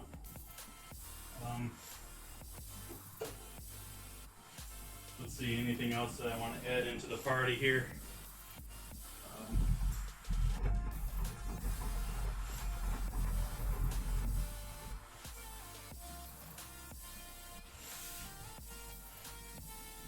No worries, Mr. Stocks. Thanks for stopping by. Hope you have a good evening, and hope to catch you here streaming soon.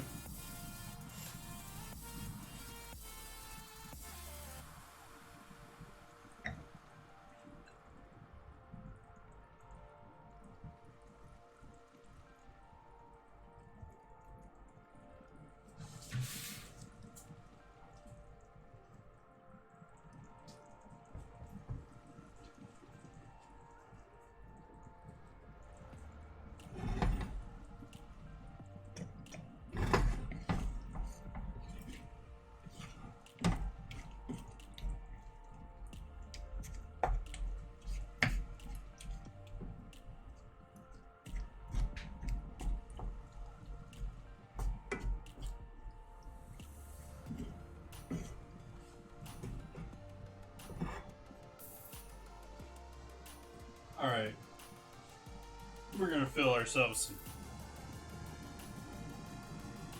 peppers now. We do this way. Might be a little bit easier. I don't know if it'll be easier or not. Let's give it a shot though.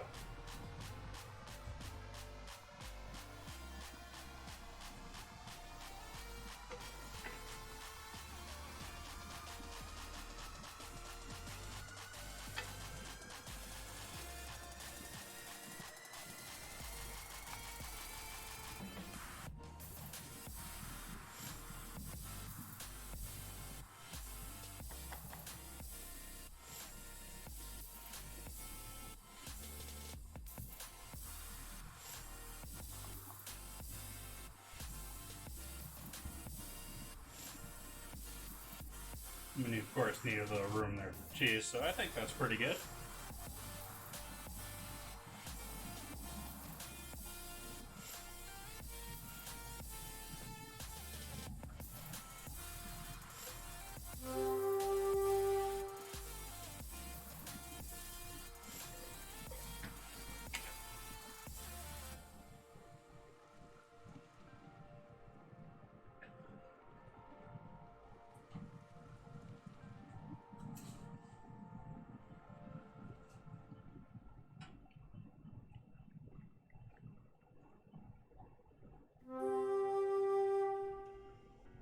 A little too full on that guy.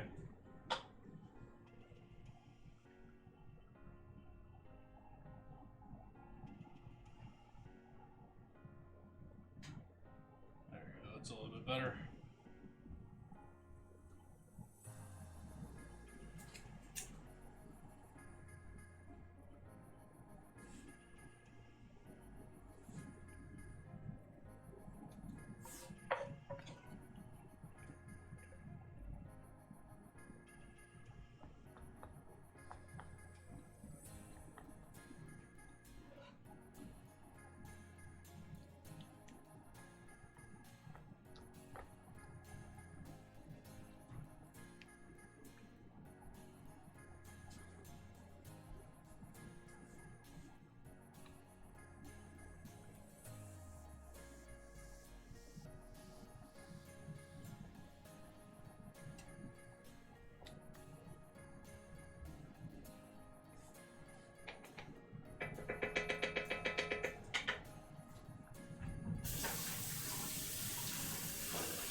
Okay, I think I need a little bit more on that one last guy.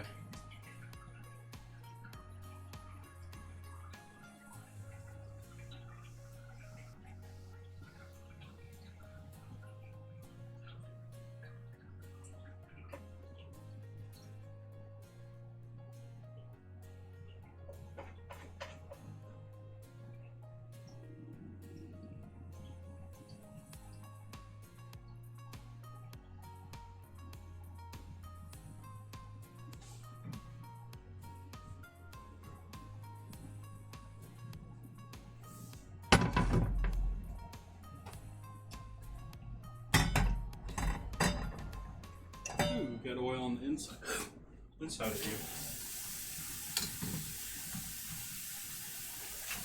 Had a little bit of an oil spill with the cleaning up the oil from frying on Wednesday.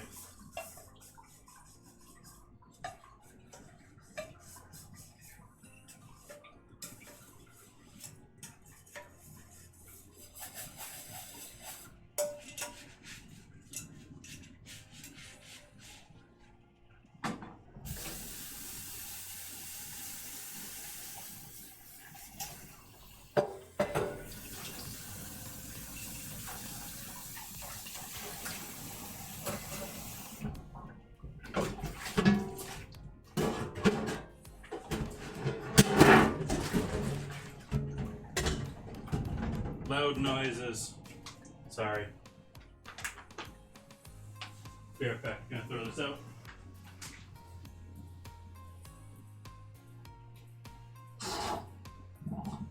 Well, excuse you, Drain.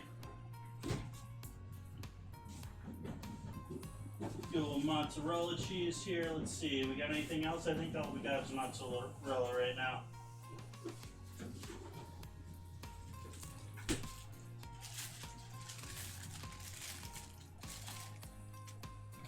Would love some Monterey Jack for this, or maybe some pepper jack even. Not a huge pepper jack fan. I mean, maybe if I had a decent company make a pepper jack, it just seems to me like most companies that are making pepper jack are using like leftovers from hot sauce company or something like that. It's all seeds and skins, and it's always horrible.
Hit them all with a little bit of salt. Oh, we got another battle.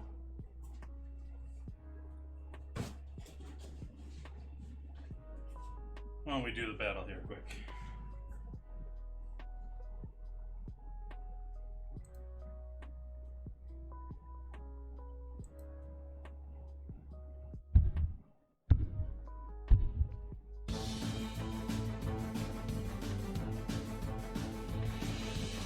We got a two-pronged assault. The guys have been coming from the south. Probably a better approach.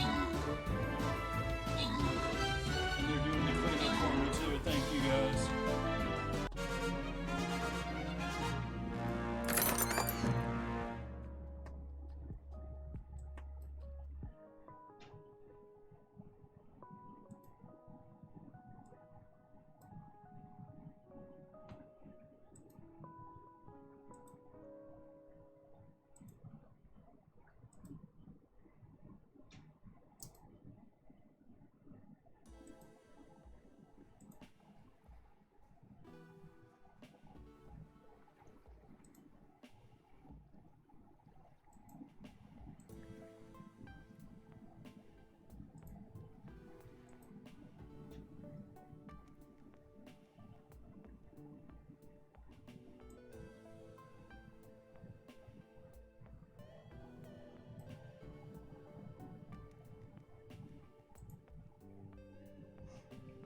Okay.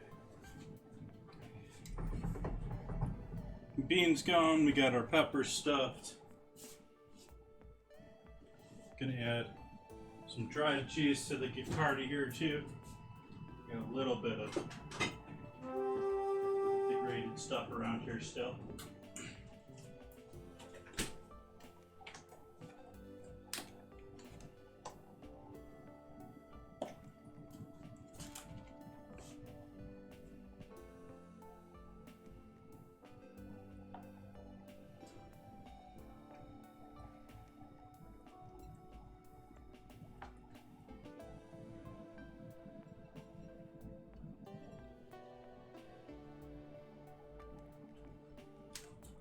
Okay. Last part tonight to dinner is rice. I felt like I had enough ragu to stuff those things entirely, so I'm going to do rice for down in the bottom of the plate here after these guys are done roasting here.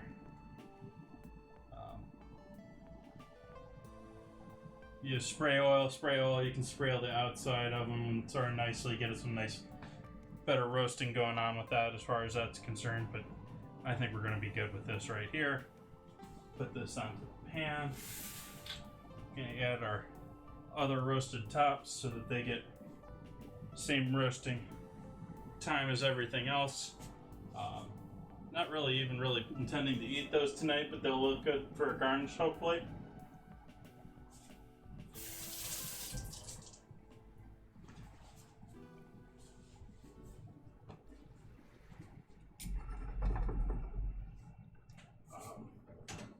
So rice. Turn the heat off on that.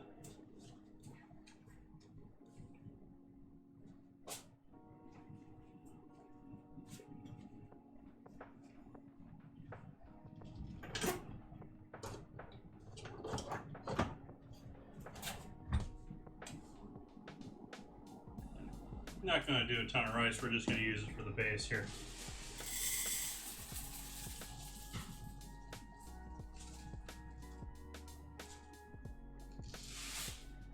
So, cup or so of basmati there.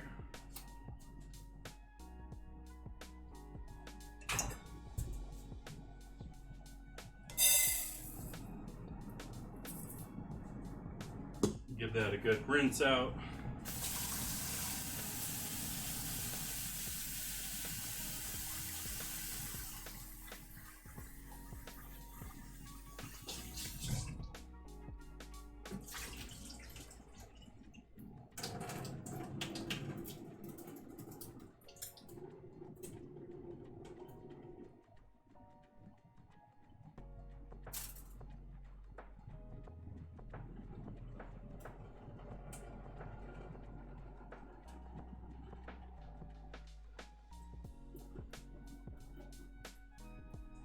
Luna, how you doing tonight? Sorry I missed your message there. Just got back from a week-long camping trip with no service. Ooh. Is that a good thing or a bad thing? Depends on your personality if that's something you want to happen or not.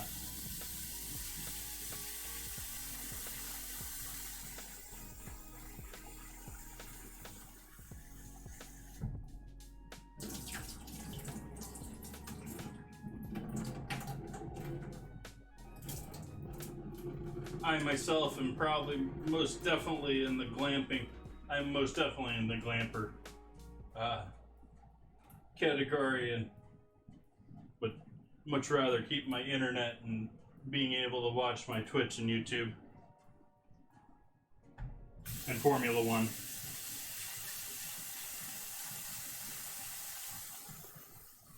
So we've done 2 washouts on our ice here, and we definitely need this one here, this third one, because it's still cloudy with our liquid.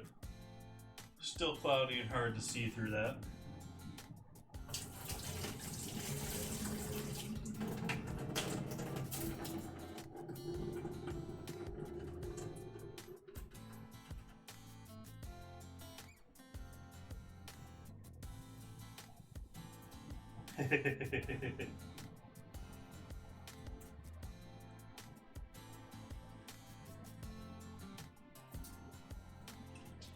And so, done with our basmati. I'm not going to set that on my cutting board.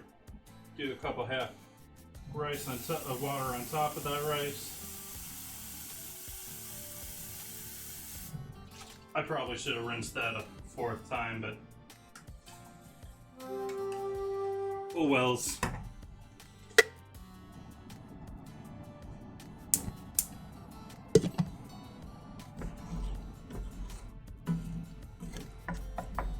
Pull the rest of that chicken off and put that into something here, because while I'm generally okay with leaving most things in my cast irons, tomato is not something you want to leave hanging out in your cast iron pan for long. It's gonna eat away at whatever nice finish you got going there.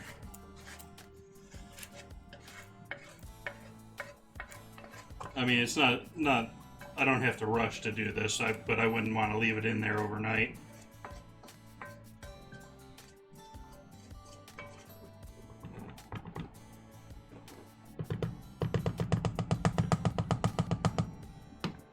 Then the beauty of cast iron, let's just rinse it out and cook it off.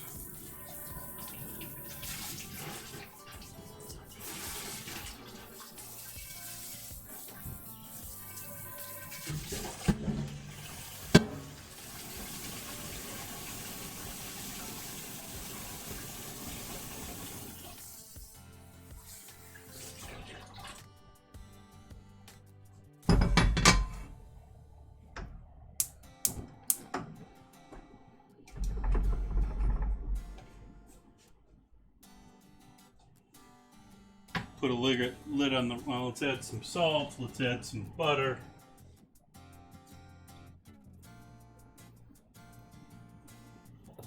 Salt. Soy.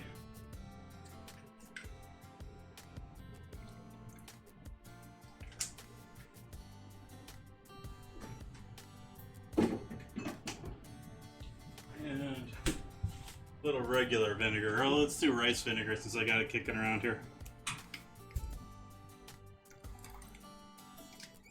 Not making sushi, but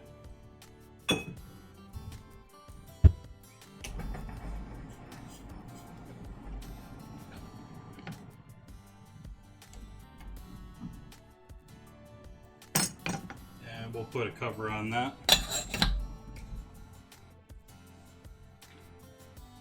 Hydrate and posture check. Posture.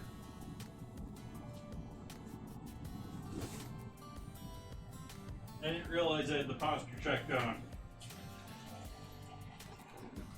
I needed more water to hydrate, so cheers, car guy.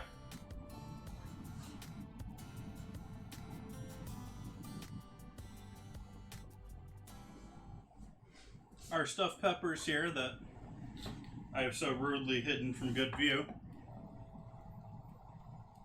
We have the ragu that's left over in the pan, a little bit left over here. Chicken ragu that I made earlier, or I'm calling it ragu. It's tomato sauce with carrots, onions, other Italian goodies. And then just topped with mozzarella and a little grated cheese.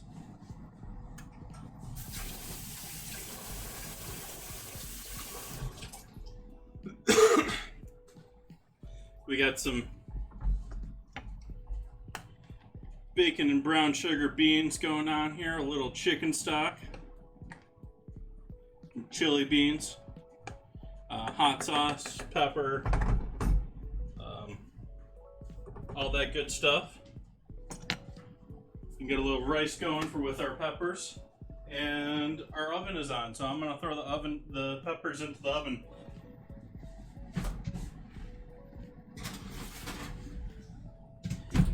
Got a 400-degree oven going here, and we'll do at least 20 minutes here. We'll see how they look after 20 minutes at 400. Yeah, the beans, it's the first time I've tried to do sort of like, you know, your classical brown sugar beans. I'm not baking them, which is a big component here. Actually, somewhat tempted to find myself a decent bean bowl or bean crock, because one of the things they say about cooking beans in a crock is because clay adds a basic nature to the cooking medium, and so it's more basic by nature rather than acidic versus basic.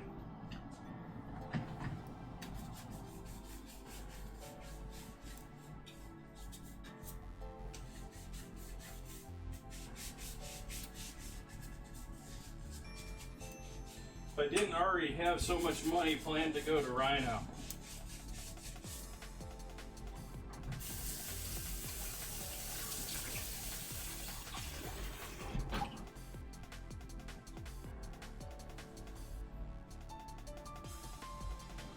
That upside down cake was amazing. Was amazing.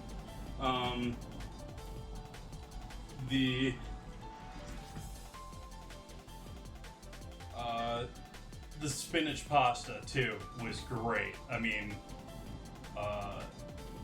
chicken was great, but fried chicken is what that pasta turned out great. And it not only turned out great, it held great. Like, I had the last of that for lunch today, and it was still like nice, loose, properly cooked, and toothsome noodles, but they weren't mush after sitting in the refrigerator even. But the upside down cake, I wish it had risen more. I almost wish I had done a larger amount of cake for the size of pan, sort of a thing. There were a couple ways that I could have improved that, but that aside, I thought it turned out great, and the peaches were amazing. Coming up here on Sunday, I'm going to do the other half of the infused pastas. I did spinach infused pasta on Wednesday. Sunday, I'm going to be doing red wine infused pasta for the first time. See how that turns out. Going to be doing that either. I don't know. I have it listed as going to be lamb. I think I'm going to go whatever I find at the market is probably going to be the answer to that. But it's either going to be lamb shank. I have beef short ribs too. Who knows what I find. But some sort of nice braise along with a red wine noodle, maybe some sour cream, sort of like a nice stroganoff style dish, even though it's not stroganoff.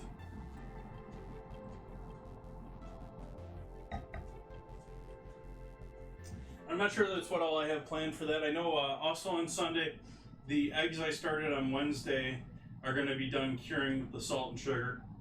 So they will be, on Sunday, I'll be washing, rinsing those off, and dehydrating those. Maybe, hopefully if they dry in time, I'll use those as a garnish even for with the pasta dish. I think the nice golden egg yolk grated over the top should be awesome with the red pasta and the dark braised meat.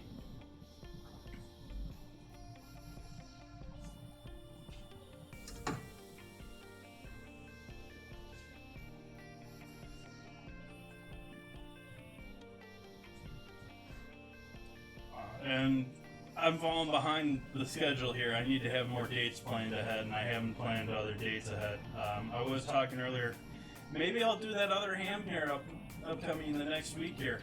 I do need to get that out, because that is probably the item most at risk to getting a decent amount of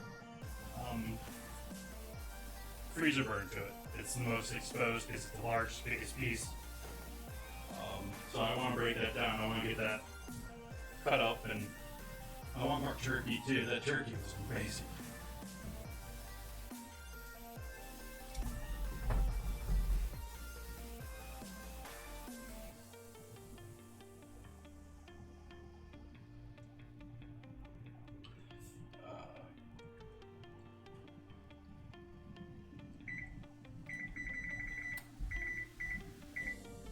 I'm gonna take the peppers down to 350 now that they've been in there for 5 minutes.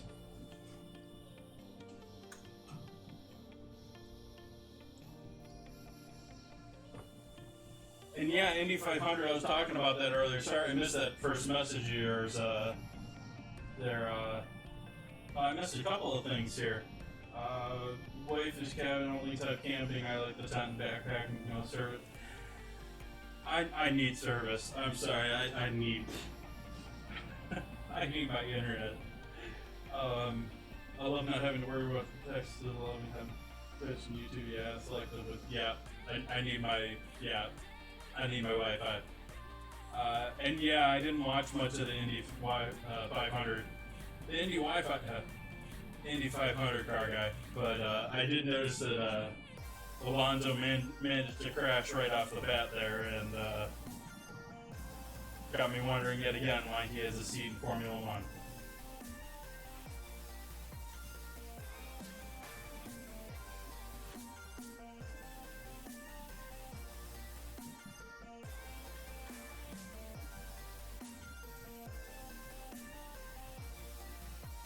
Still liking this wine. This wine was pretty good. Oh, wow. Got a decent amount of sugar in the bottom of there. Got all sorts of legs off of that wine too.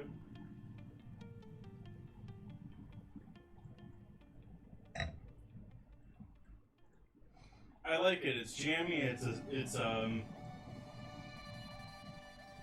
bold. It's vanilla-y. It's not a whole lot of funk there, but there's a really light tones there in the back of the whole leather, maybe a little barnyard there, but it's really, really, really faint. You gotta be looking for it. And I look for it.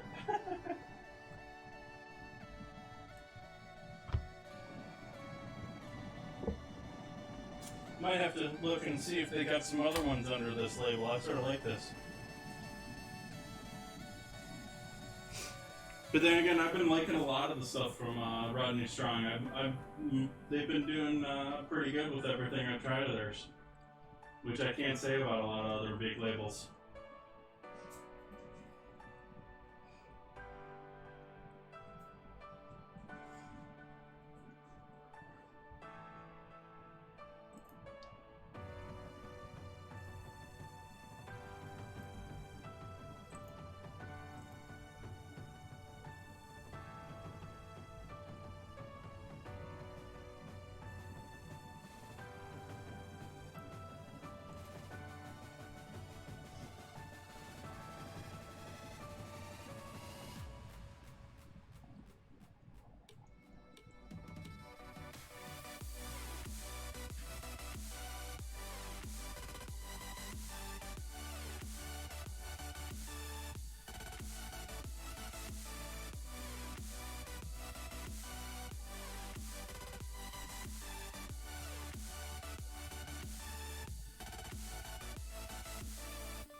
Oh yeah.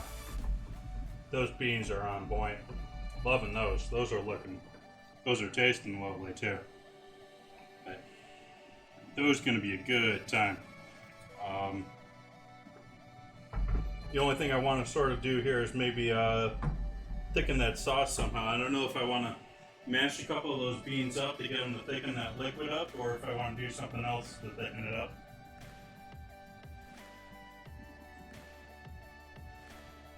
I also think I want to add a little more sugar to that too. It's quite acidic still. Maybe it's the wine, but let's add a little bit more brown sugar here.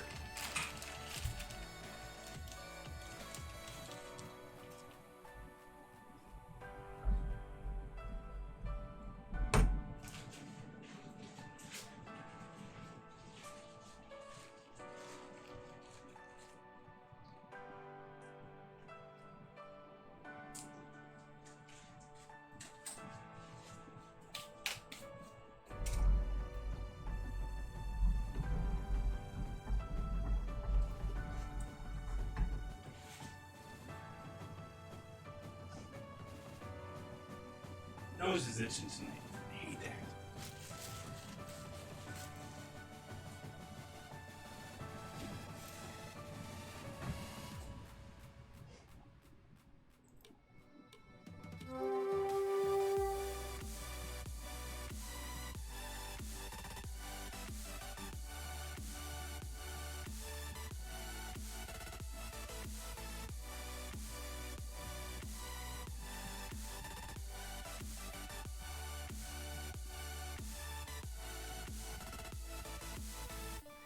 I also hope that I never get an accurate count how many people are on my actual channel anymore.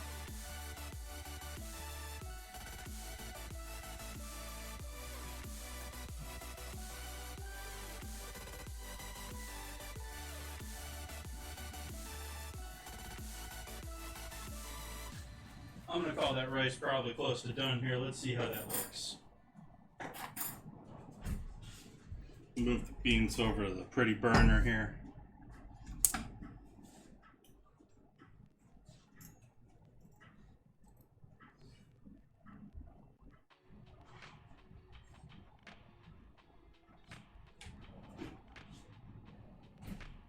What did I do with my blue trivet thing? Whatever.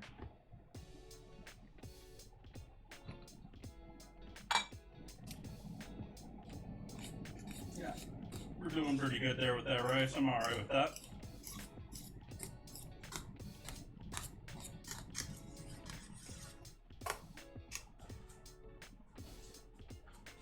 So, gonna hit that with a bit of salt more.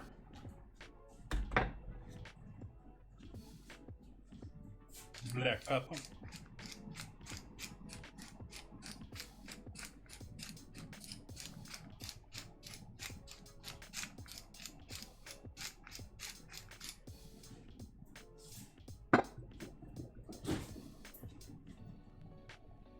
Good with those. Let's see.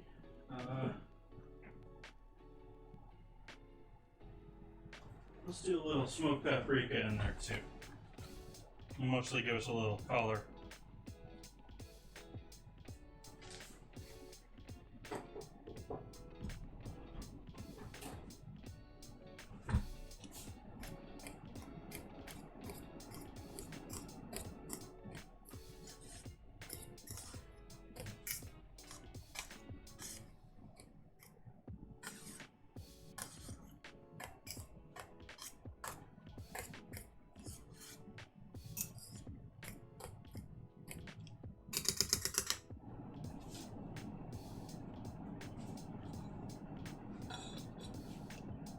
Set that off to the side for right now.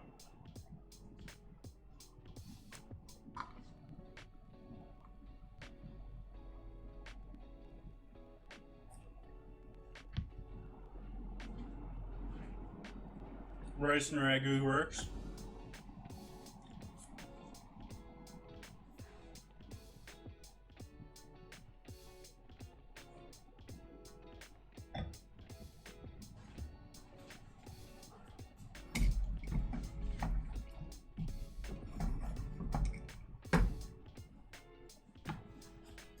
see what we got going down here.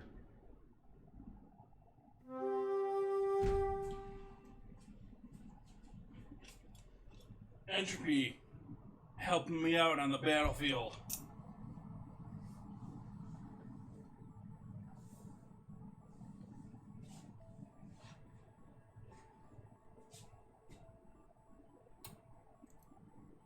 Dude, Entropy and Ganja Guzzler.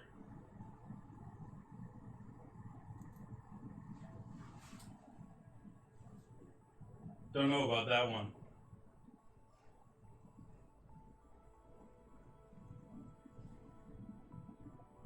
Don't know that I would want to guzzle ganja. Not that I have any problem, but it just doesn't match up.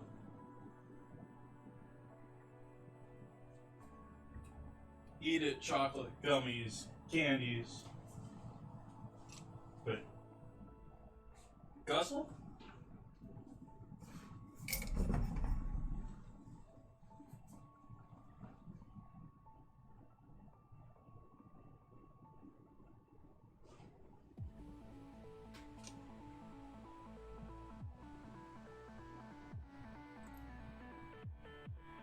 Got another 4 minutes going on our peppers in the ovens.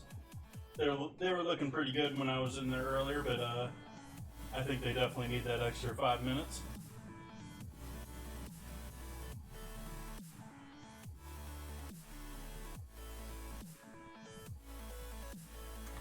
I think I'm going to do one more round of the Stream Raiders after this, but I'm not going to, like I did last time, I'm going to finish this one out. I'll start another round. We'll find someone to raid after I finish up making dinner here, and then we'll pass it on to finish it up after for anyone sticking around.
Gonna get the oven to beep on us, and then this is gonna go off like 5 seconds after.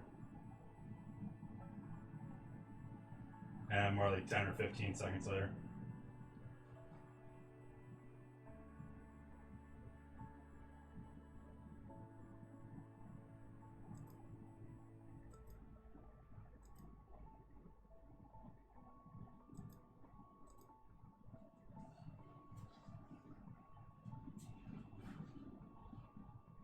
Actually, they're pretty much dead even if I look at it on OBS. I don't know which to trust.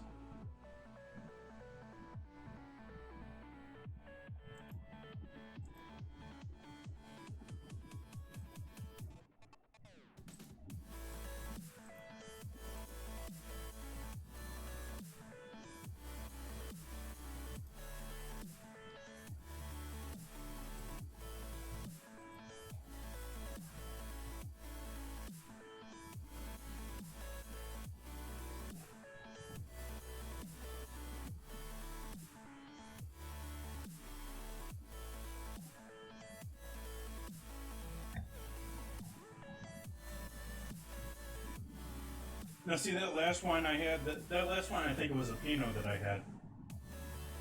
I was saying that was perfect, like outdoor grilling, like I want to have that summertime.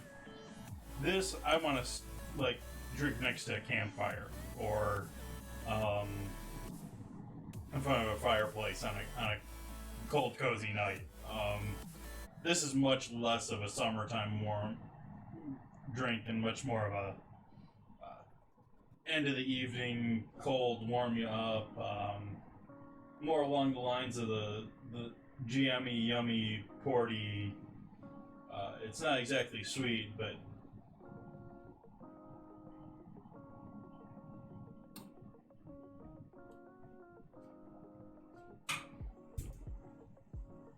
maybe should have gone with the Pinot tonight with how hot it is tonight. But that's sort of the problem with planning scheduling these dinners ahead of time. I wouldn't have wanted to